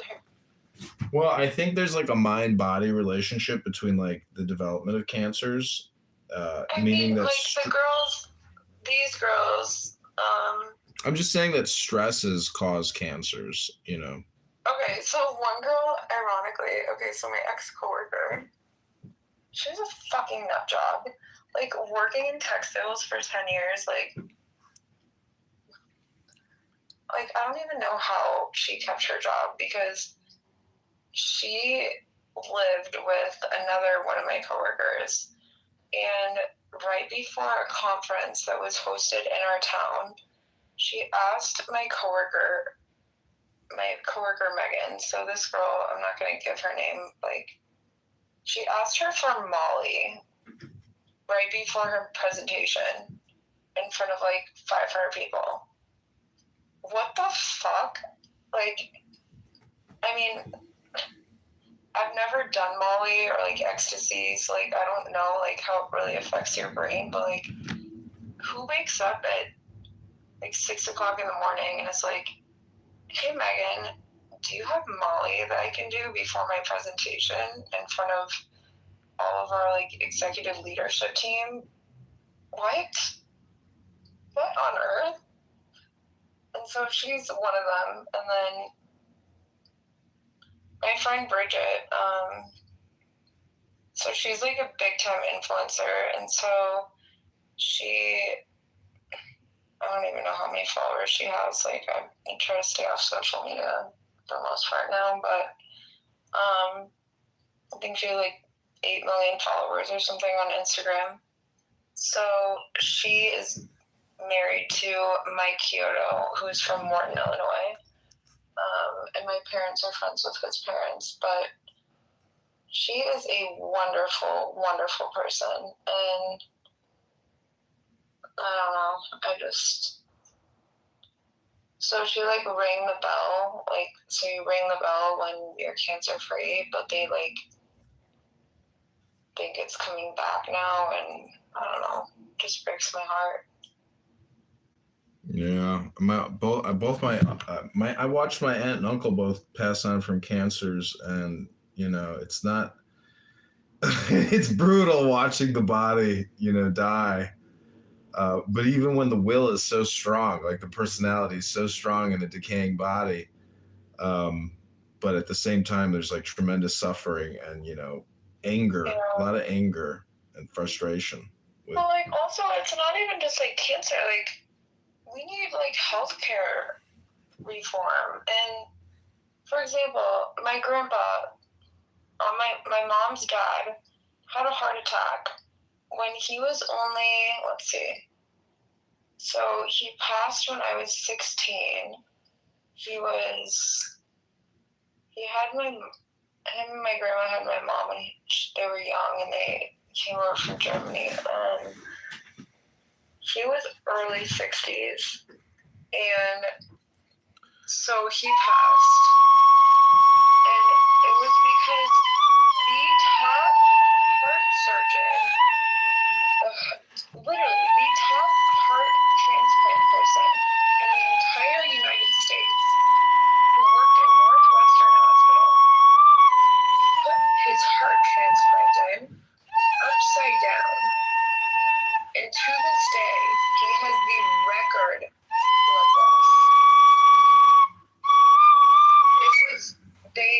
There was an article about it. Long day of having to handle other people's energy all day. I try to stay away from that, but somebody told me.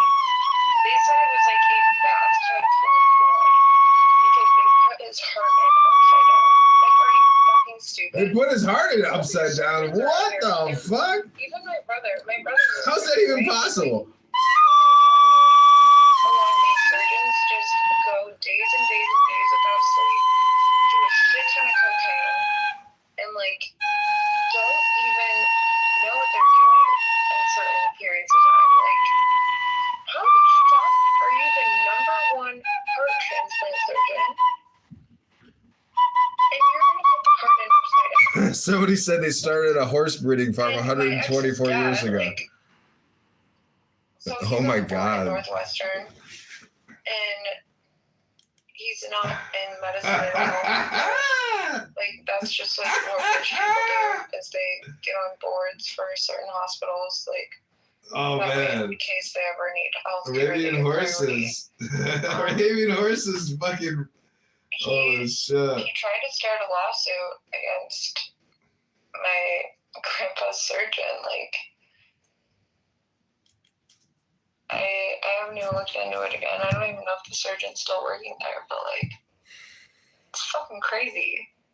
Like, that is malpractice. And I mean, my grandma could have got like a huge settlement. Like, I love my grandma so much. Like, she could have gotten like a huge settlement. She could have sued them like for everything they're worth for like killing her husband. But she's like, no amount of money will fix what emotional toll this has done, and I don't want any of their dirty money. And like, that's how I feel kind of like about my case as well, is like, that's why I'm like, no amount of money will like fix it. I don't even want a fucking dollar from them. And if I do get like, but it's also difficult because like the lawyers that I'm working with, it's like they'll take like a 20%, however, like 30% or 40% of whatever they recover. And I'm just gonna take it all and donate it to a women's shelter and just not touch the fucking money because I don't want their money. It's all dirty anyways. Yeah, but dirty money can become clean money. I just realized we've been on the phone for 3 hours. I know. I don't know. All right, well, the fire trucks are going by my house, and I'm ready. I got to figure out what I'm going to eat for dinner. Oh no, I already had dinner, but I'm ready for dessert. I haven't even eaten today.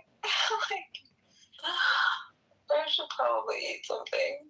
It's probably why I'm so like out of it right now. But I hate eating late at night because like then you don't like work out to like burn the calories, and certainly not gonna go walk the streets of downtown Chicago at 10:07 at night. Yeah, but anything you eat late at night comes out in the morning. So, you know, that's the blessings of going to sleep. You start metabolizing. And then you wake up and you take the Cosby kids to the beach. Ba-dum-bum. Oh, I don't know.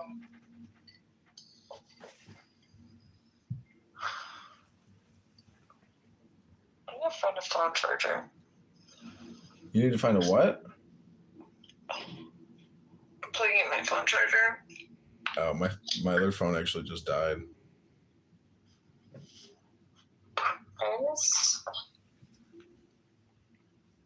How can we, okay, let's strategize how we can take this administration down. I want Cam Bondi out of office. I want Cash Patel out of office. I want Parmesan Puri out of office. I mean, you might not agree with this, but I want Donald Trump out of office. We also need to, like, She wants Donald we were Trump out talking of about term office. limits earlier, right? Like, why the fuck is everybody running our country? Why are they in the 80s? Like, you are senile, sir. Go to your nursing home. Like, Well, do you think you're living in the 80s? what? Because, like, like how much you have to always, do you know what projection is? What do you mean living in the 80s? No, I'm saying that they're 80 years old. Oh, I thought you meant the 1980s. Are you high? I mean, it's fine if you are. Like, I don't give a fuck. Yeah, I've been smoking weed. No, like, they're literally all in their fucking 80s. Like, Biden was horrible. I think a lot of Biden's speeches were completely AI, to be honest. I noticed in one AI, like, interview, the American flag was, like, kind of like, I don't know, it's like glitching and like moving back and forth. Like, I study things so closely. And so, first of all, Biden was a mess. Trump, in my personal opinion, is, since he got involved with Israel, is a mess. And they're all old as shit. Yeah, but this Like, is the succession of the generations. This is how politics and succession of command goes down in the government. Obama was the youngest president. And, I mean, I know you have to be 35 to run for president, but, like, so if there is a age restraint on how old you have to be to run for president, so Congress is 25, right? And then to run for presidency is 35. Why the fuck don't we have age limits? Like, cap it at least like 65 or 70. Like, you have no business running the country. And here, I'm gonna send you a photo of Trump without his fucking makeup on. He looks like shit. And this is an old photo of me, and he looks horrible. I caught him walking off the golf course at Mar-a-Lago, and we were speaking. Also, he is a creep, like, and once I started hanging out there, like, he just would always be like, put her on stage. Oh, and then, let's talk about Benny Johnson. Do you know who Benny Johnson is? Yeah, I've seen his X account, but I don't really know who he is. He fucking created a false narrative. Took a photo of me. It was, okay, so it was Ron DeSantis in the middle. It was Casey on the left, which is Ron DeSantis' wife, and I was on the right. He cropped out Casey, basically posted it on his X account. it got 23, I think it was like 23 million views. It went viral, and they said that I was his prostitute when Casey was going through chemo. That is sick behavior. That is sick. You were a chemo prostitute. Then we had to have like That's the lowest form of high-end prostitutes, is those who have to service the chemo patients. My family, my ex's family, and like, all right, you need to make everything private. Like, you need to do this. You need to scrub the internet. Like, what the fuck? Who does that? You are not a conservative news reporter. If you are literally going to take a photo like that, crop it, and then say that I'm a prostitute? Jesus fucking Christ. Yeah. Well, did you That's horrible. Did you like Mar-a-Lago? Because my dad's been there, and he had some funny stories about the place. You know, it was interesting stories. I've met, so like I said, like, I like to gain intel, right? Like, I always go there with my head on a swivel. A lot of politicians go there and get wasted, and like, I've sat next to Donatella Versace, which is interesting. I've sat next to Rudy Giuliani. Rudy's a fucking buffoon. Like, he will take his fork and his knife, get drunk, and like play the drums on his plate and start singing, like, during dinner. Like, these people are nuts. And this was also never reported in the news, but there was a woman that shot herself in the head. She had a mental breakdown, pulled out a Glock out of her purse, shot herself in the head, and then was face down the pasta. Like, I know some women that carry guns, and I'm news. always like, I don't know, it's so smart that you should be carrying a gun with. I just fucking did at that point. Like, and this is why I want to run for politics, is because I feel like I have a certain in at this point, and I just scrolled through a photo of me and George W. But I feel like I have a certain in at this point, right? So like, I'll play the game as long as I have to play the game. But once I actually get in and get into office, I'm gonna fucking burn it to the ground. All of it.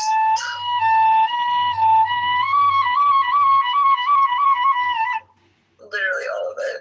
What are you, Nero? Are you like gonna burn Rome to the ground? What's the point?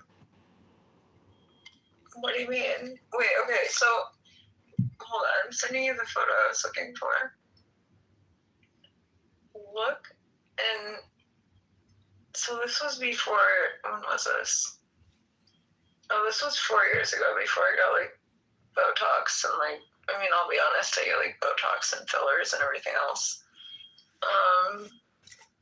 But this was prior to that, and this is me and my friend at Wine, Women, and Shoes in Mar-a-Lago.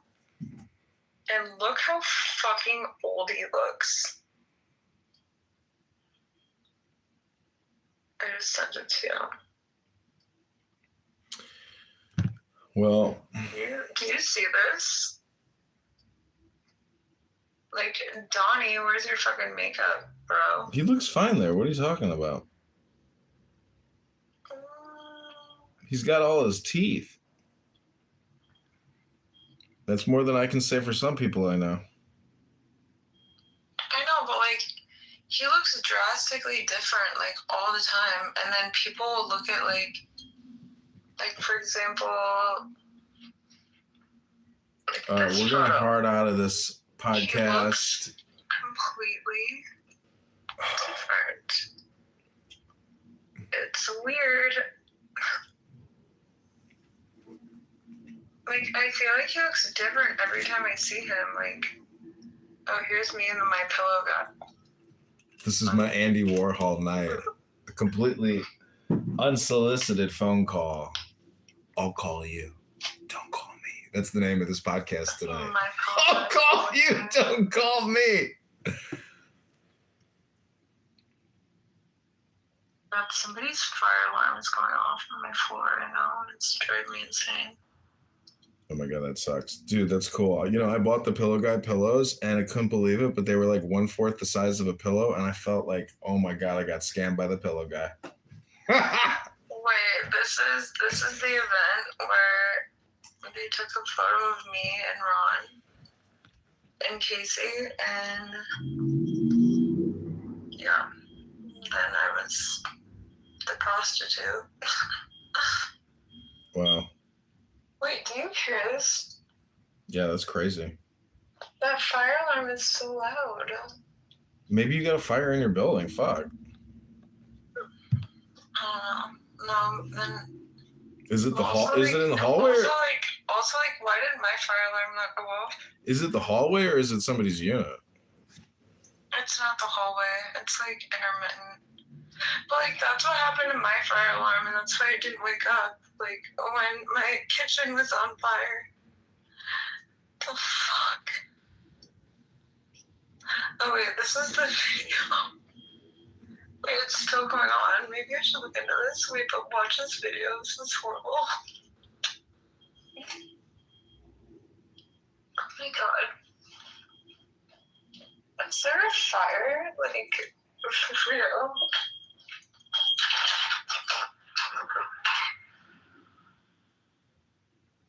Wait, it stopped again.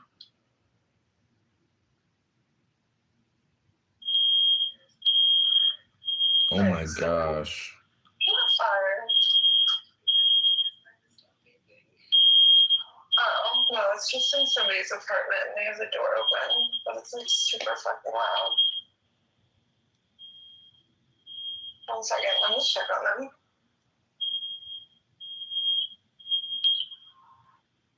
Is everything okay? Yeah, I'm just looking. Oh, okay. No, I understand. So,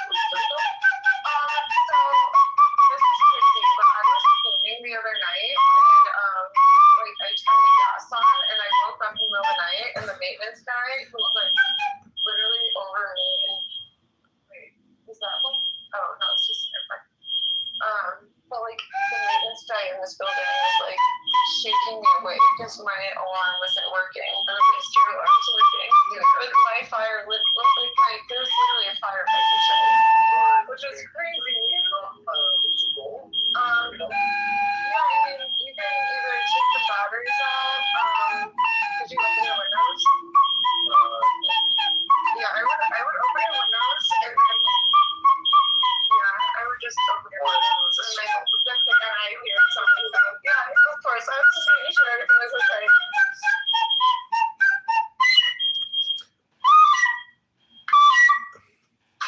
Oh my god. Wow. Why doesn't he like? Why did he like not take precautions not to trigger it? I don't fucking know.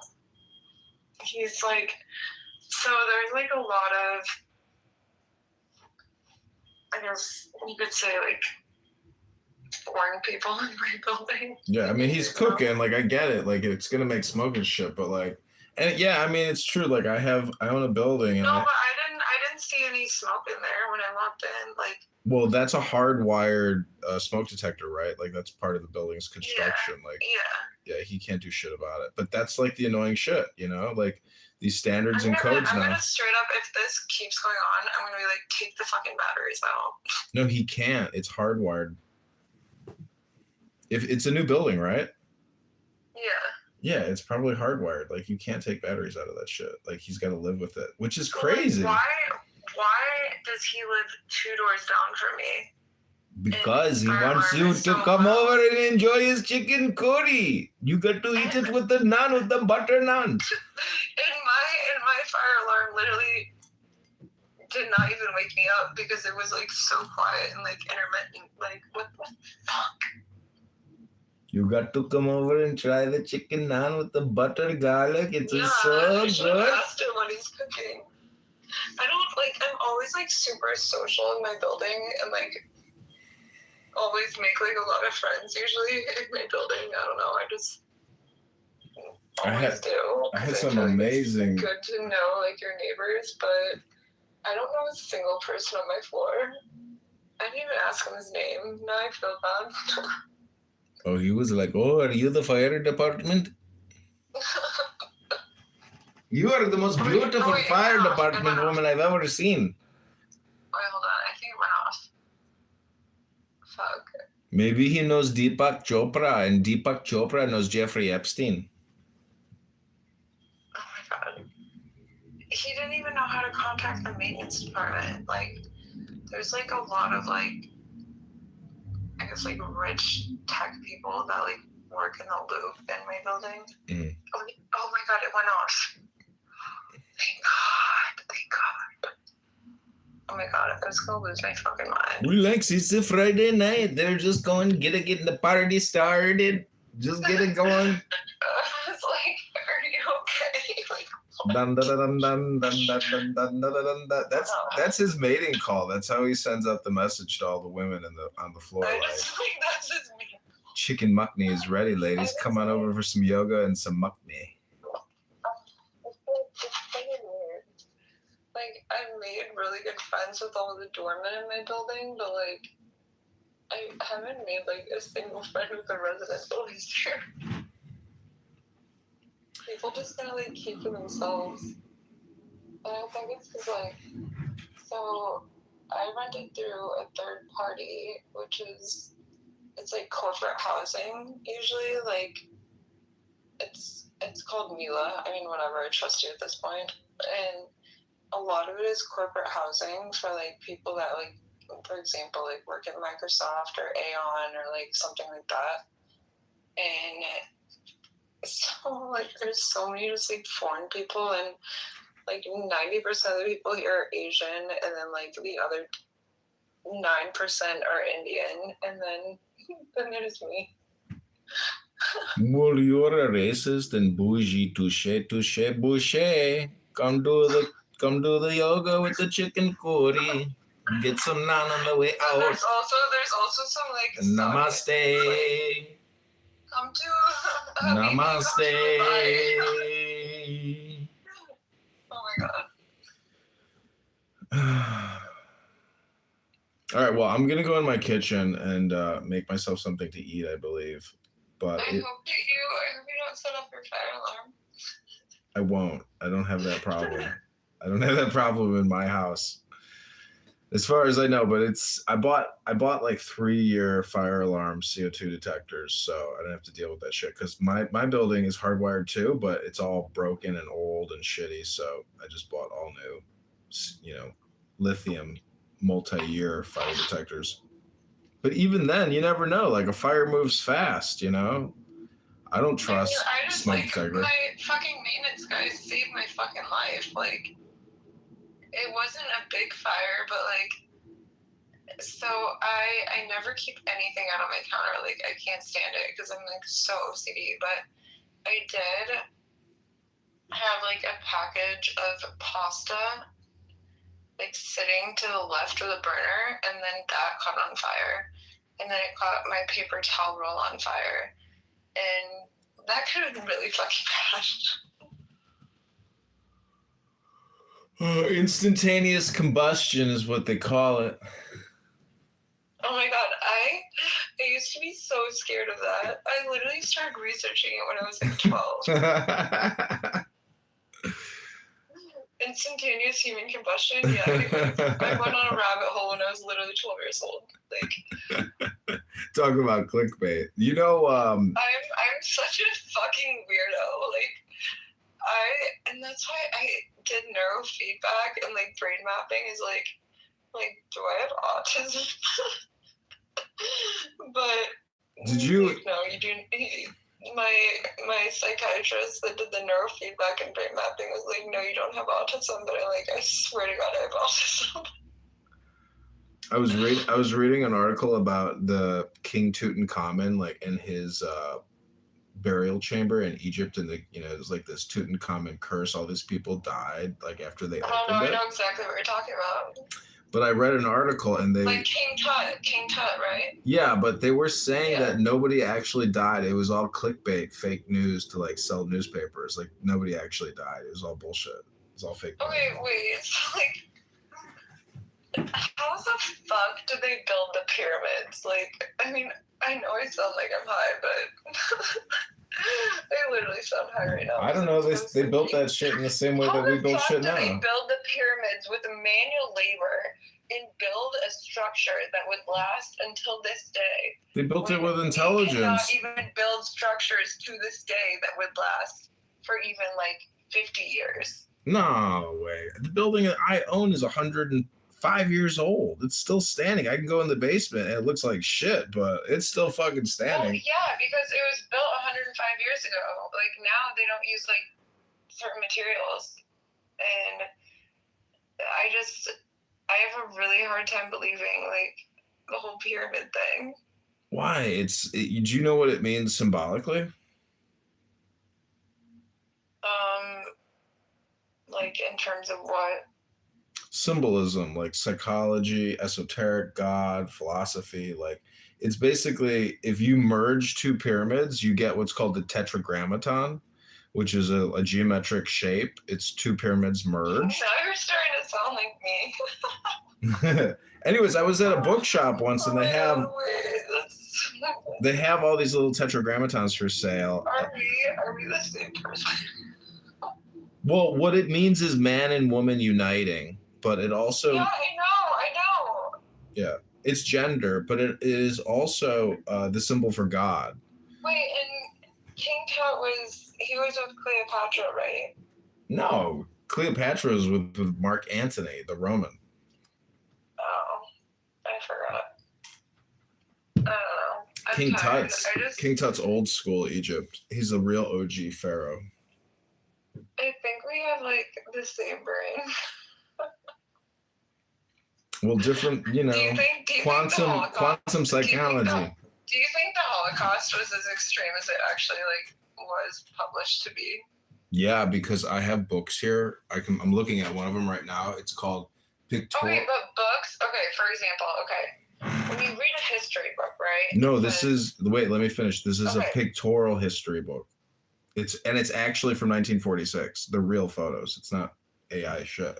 There's fake AI shit. I've seen fake AI Holocaust I'm not photos. talking about AI, but like when you read a history book and like they say, okay, I'm gonna just ask you questions. Like when you read a history book, who do they say discovered North America?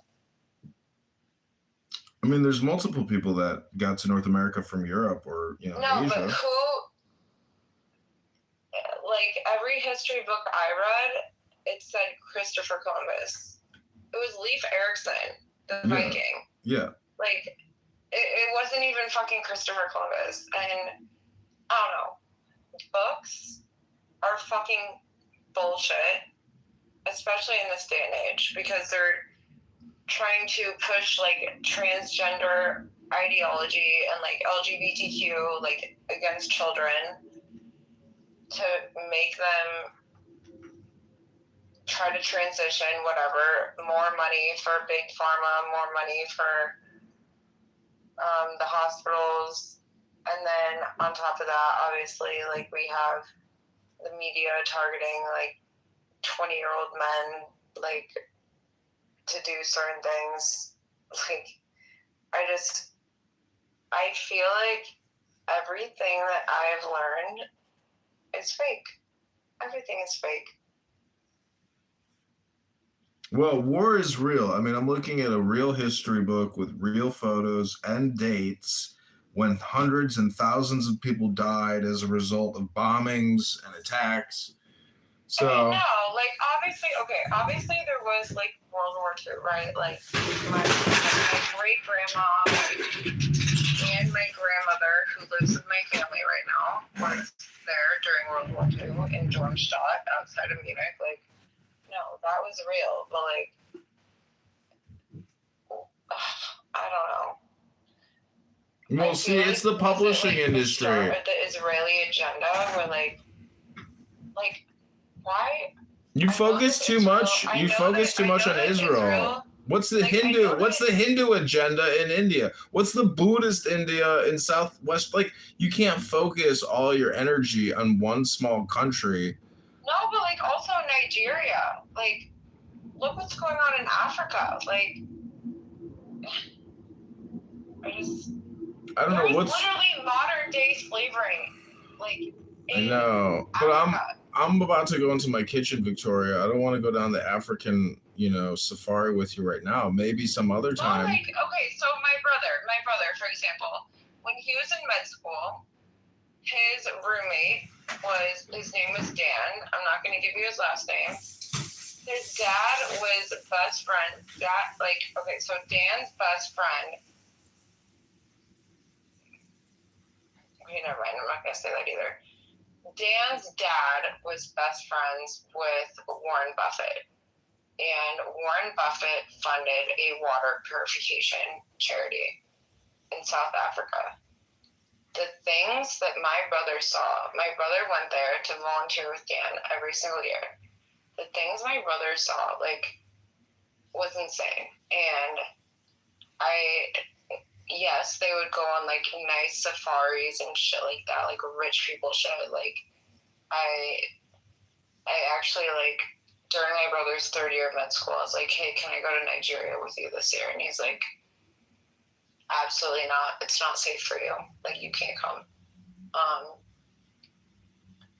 But the things that my brother and his roommate, like I said, whose dad was best friends with Warren Buffett, the things that they experienced, it was insane. And there's modern day slave trading going on. I'm not kidding you. And again, my brother is a liberal, and he was saying this shit, it's just fucking wild. We live in a crazy world. We live in a crazy, crazy world. Yeah, well, gay people are generally pretty fucking crazy. I mean, look at all the billionaires. A lot of them are, elite homosexuals. They're super predators. They're interested in eating and fucking everything. Well, again, I think it boils down to the fact that, when you have a lot of money and you get bored, your shit, my ex-cat, like I said, I'm still friends with, his mom and his sister and his grandma. But, so, for example, another example, so they all go to, I'm trying to remember if it was a UFC fight or something, there's something going on in Vegas, so they all go to Vegas, and they always stay at the Wind Tower Suites, and I love the Wind Tower Suites in Vegas, but I don't drink, party, gamble, do any of that, but at the end of the day, so I'm why do you like the Wind so much? That should also be studied. If you also don't drink, party, or gamble, why the fuck are you here? I mean, it's beautiful. Like the pool. The pool is like the coolest pool in the world. No, it's not that cool. Really, it's beautiful. At the Wind Tower Suites. Yeah. The Cabana Club or whatever they call it. Pool, but anyways, so what I'm getting at is that I'm just saying the pool scene at Vegas is what I like. I mean, it's fucking dope. So the story that I'm saying, okay, so they bring their driver there, right? And usually the driver, I'm not going to say the specific suburb, it's a very wealthy suburb, would drive him around in his Maybach. And so they brought the driver there to rent a car and drive them around. I was not there. It was just a guy's trip. The driver the driver is also staying in the Wind Tower Suites with his own room, and they're paying for it. and he buys one porn video on TV. Okay, first of all, who the fuck watches porn on like television? That's weird. It's a big thing at hotels. They make a lot of money off that. But like, okay, so he buys one porn video and charges it to the room. And my ex's dad notices it, does not bring it up to him. 3 months later, like he had a plan, and 3 months later, he says, hey, I need you to come pick me up. It was 1 o'clock in the morning in downtown Chicago. It was literally like, I think it was like January at this point. So obviously freezing cold, like literally like 0-degree temperature. And he's like, hey, I need you to come pick me up. So his driver comes and picks him up in the Maybach. And he puts in an address. He's like, hey, I need you to take me here. And it was an abandoned strip mall, like in the middle of nowhere. I don't even remember. I would have to like, maybe it was Orland Park or something. Like, I'm trying to remember. And so they get to the abandoned strip mall at like 1 o'clock in the morning. And my ex's dad says, take off all your clothes and give me your phone and give me the car keys and get the fuck out of my car. You disrespected me 3 months ago. I know what you did. And I'll never talk to you again. So he leaves him naked without a phone in an abandoned strip mall parking lot. Like, what? That's crazy. Did he have a gun or something? To this day, nobody knows what happened. He also, like, apparently dinged up, like the front right side of the car when he was driving it one time. But I don't know. Well, great story, Victoria. I mean, Nobody even tell me knows again in 10 minutes. Wow. And nobody's been in contact with Uh-oh. He's stuck at the strip mall. me. And no, this was 4 years ago. I don't know where he is. I'm being facetious. R.I.P. to the driver. I don't know. Maybe he died and froze to death. Like.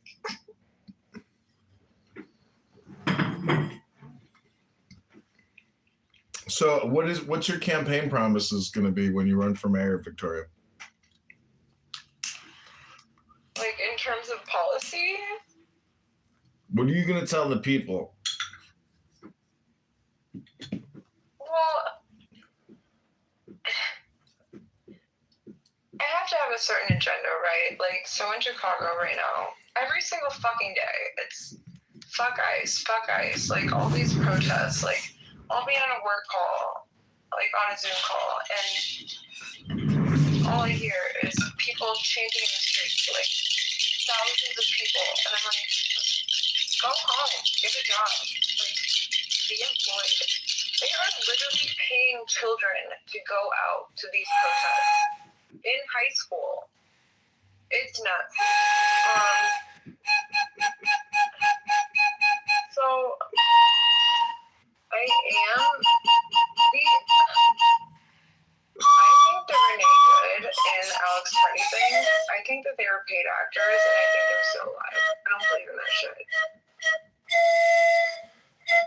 Alex I think Party. that's to create controversy. No, they're gone. They got their heads blown off.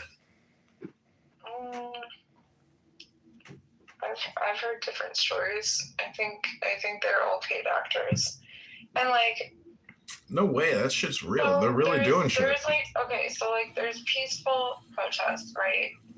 And then every single protest that is not peaceful, I truly think that the government is involved, and Antifa, shout out to George Soros, and I think they put people in these protests in order to create chaos, in order to instate martial law.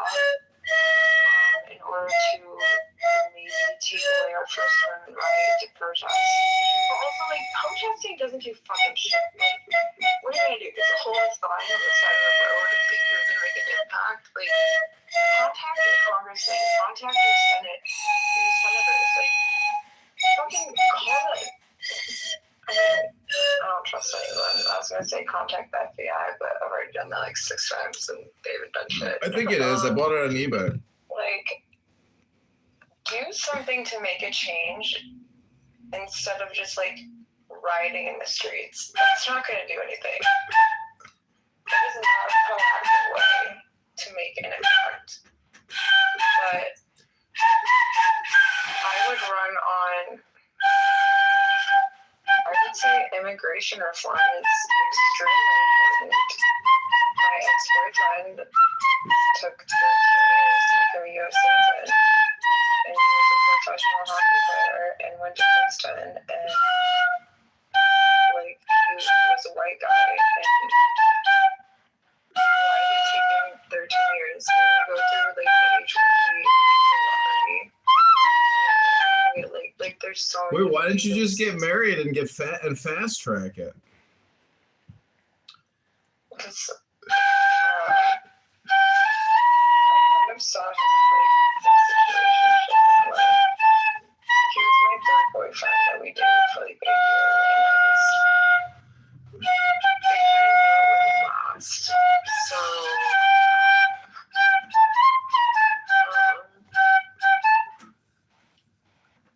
yeah, I mean, I think immigration reform, healthcare reform, we need to stop having private equity companies buying out private healthcare practices. And this is where my brother, like, even though my brother is so smart, like, he interviewed at Harvard Med School, like, but then they had a DEI hire. My brother was number 2 in his med school class. Number 1 was the kid that I told you about was Warren Buffett's dad's son, whatever. My brother was number 2 at like a great med school, and he interviewed at Harvard. Like, he got an interview for Harvard residency, and they hired a black girl. I think she was number like 33. Of course they did. Okay. Get rid of DEI. DEI is fucking bullshit. And start hiring people that are best for the job. Shut the fucking black community up about saying, oh, I need reparations for this. Literally shut the fuck up.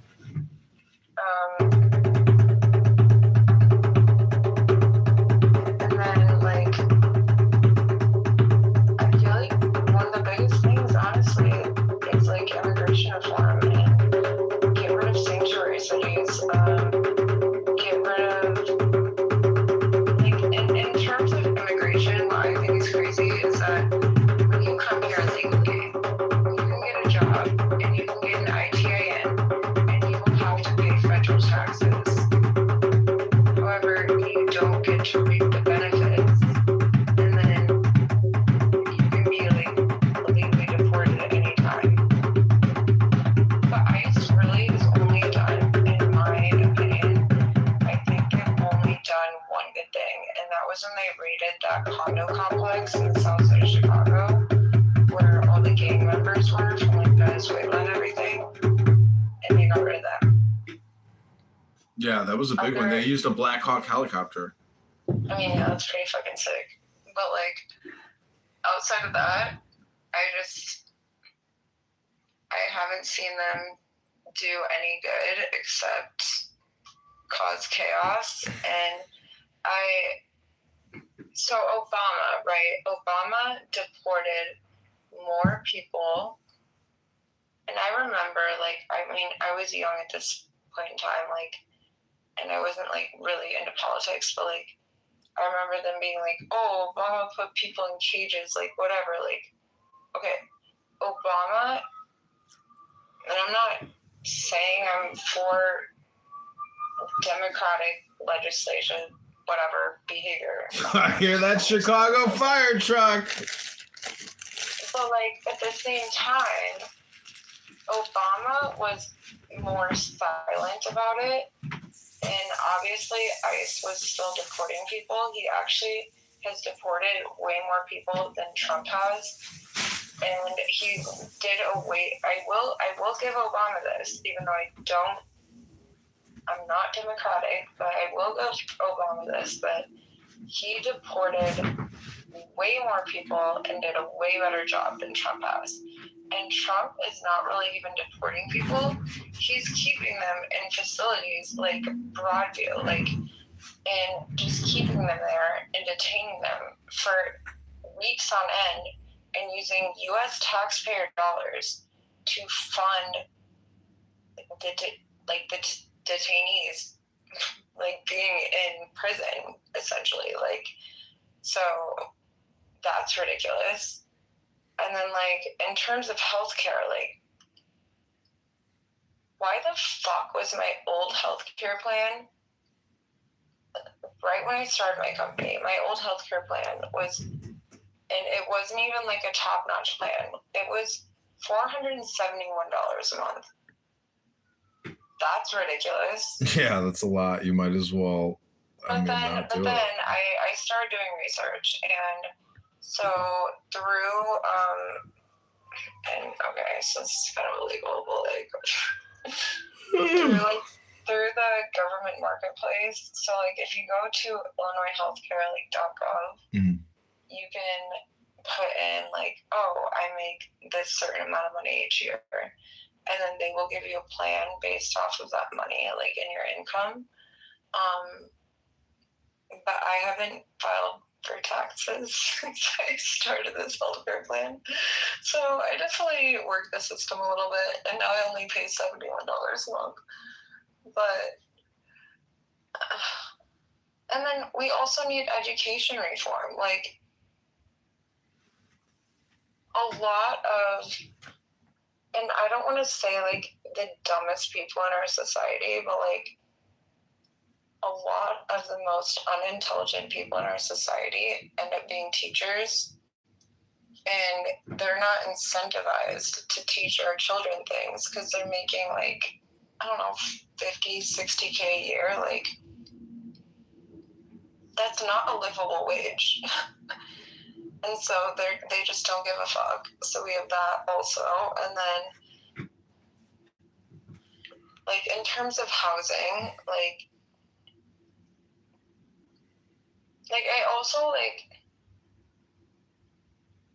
I did have a problem with everything that's going on with SNAP and everything, and I do have a really big heart for the south side of Chicago just because I volunteered there for so many years. Every single time I would drive there to pick up Brooklyn, and I would pick her up and we would go to the library and I would tutor her, right? And I would teach her because her mom was 26 years old when I first met her. Her mom had 10 kids with 4 different baby daddies at 26.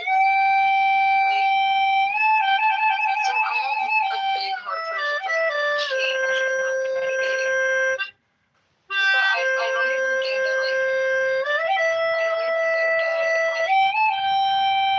gang violence is the biggest issue there. I think it's more so the women that are living off of welfare and having 4 different baby daddies for 10 kids at 26.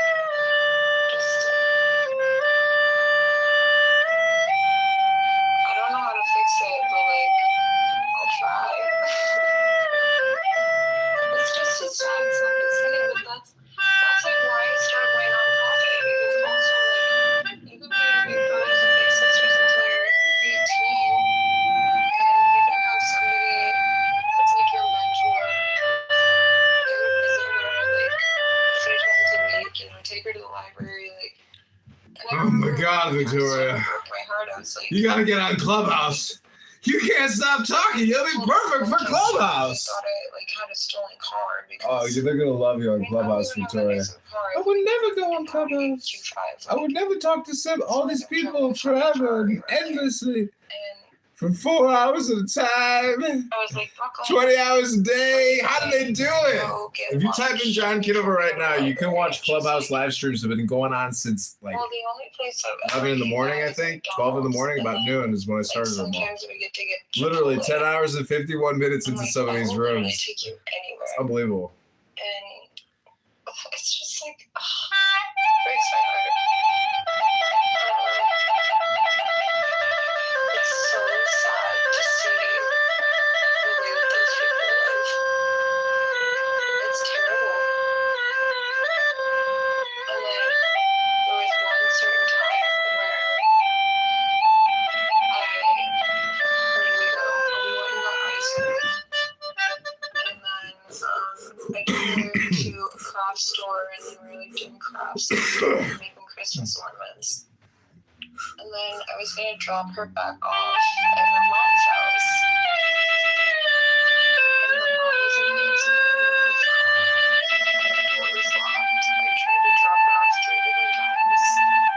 And then here I am at 11 o'clock at night in West Inglewood, driving this child around. And at that point in time, so like, we're absolutely when you're matched with like a new child, you have to wait a certain amount of time before you're allowed to take them to your apartment. And so like, fuck, I don't want to get in trouble and not be able to get them into the apartment. But what am I supposed to do? Just like drive around the streets of West Inglewood? So that's what I did. For hours. I live on Dry Winter in West Inglewood. I don't know. It's just so sad to me. Like, no kid deserves that. And then all of a sudden, like, I don't even know. Like, I formed such a relationship with this girl, like, and all of a sudden, they just dropped out of the program. And the prior family that I was introduced to, which ironically my friend Ella was also introduced to, so my friend Ella and I both joined Big Brothers Big Sisters at the same time. So she was getting matched with the younger daughter in this family, and I was getting matched with the older daughter. The day that I was supposed to go to their house, the older daughter was 14. She fucking killed herself. Uh-oh. That's sad. Because I think, what was it, West Garfield Park? Like, what the fuck is going on?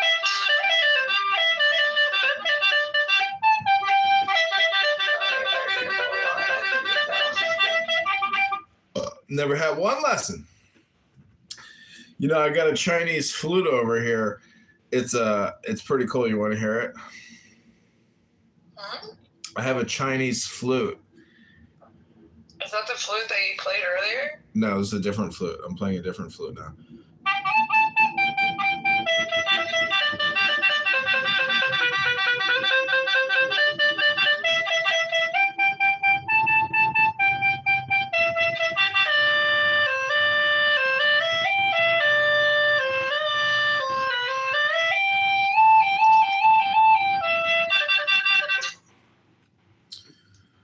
Nice. I miss playing an instrument. Oh, I love playing I feel music. like it's a good, like, honestly, I feel like it's a good outlet. Like, It's like magic. I feel like, It's I meditation. feel like my only, like, outlets for stress are, like, working out and... Well, that's why, I mean, I have a library and I have a music room. So, like, I've specifically designated rooms as certain functions in my life. It's feng shui. What's your favorite book that you've ever read? My favorite book of all time? Probably The Tao Te Ching by Lao Tzu. The what? It's a Chinese philosophy book called The Tao Te Ching by Lao Tzu. Interesting. Yeah, it's a very smart book. Wait, send it to me. It's a very smart book. Alright, you're definitely high. It's fine though. No, it's true. Wait, send it to me though. It's a mystical. It's a mystical book. I would say my favorite book that I've read recently. I love Atomic Habits, but I also I love a book called The Art of Not Giving a Fuck. Yeah, that's basically what the Tao Te Ching is about. Meaning that like you can account. 1 second, I have to text my mom back. They got an audiobook. Yeah, it's on YouTube. I can just send you the YouTube link of the audiobook.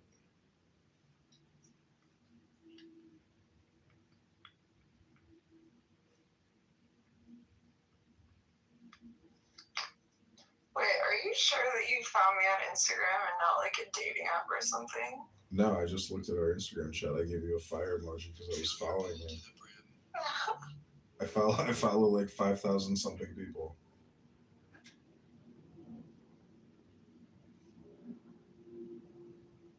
Yeah, that sucks. That sucks that that guy had to take that toilet off, but damn. Isn't that a ridiculous video?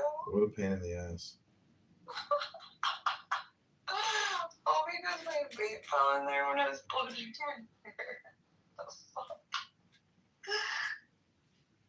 And sent it to all my friends that vape, and I'm like, if this is your sign to stop vaping, just vape right now. Holy shit, I just looked in the mirror and my spray tan is so orange. I look like Donald Trump. Yikes. Fuck, I can't believe I haven't eaten today. I should probably eat something. Like, I'm trying to stay away from Adderall because, like, it makes it so I don't sleep, and I sleep in 3-hour increments. And I actually read recently that the most intelligent people sleep in 3-hour increments. And every single billionaire I've ever been around sleeps in 3-hour increments. And then I wake up and then I'll like start working or like doing something productive. And then I fall back asleep and then I'll sleep in another 3-hour increment. It's just weird. It's like a weird sleep like cycle. I don't even fucking know.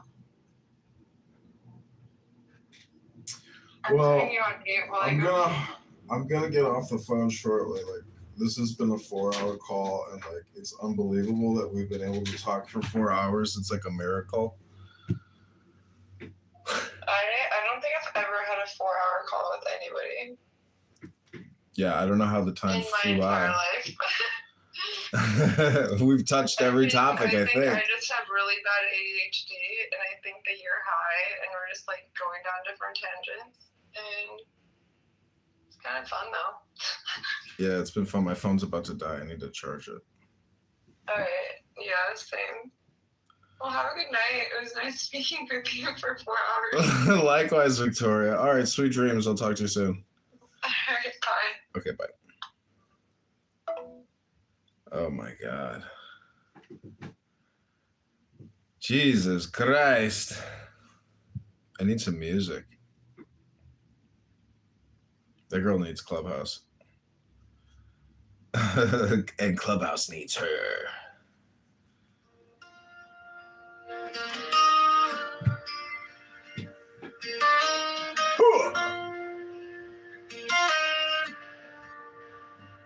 You said wisdom is an old man's hands. Joy is a child in the pouring rain. Beauty is your mother humming in the kitchen. Peace is breathing through the ache and the strain. Knowledge is the question you still keep asking. Courage is a tremble as you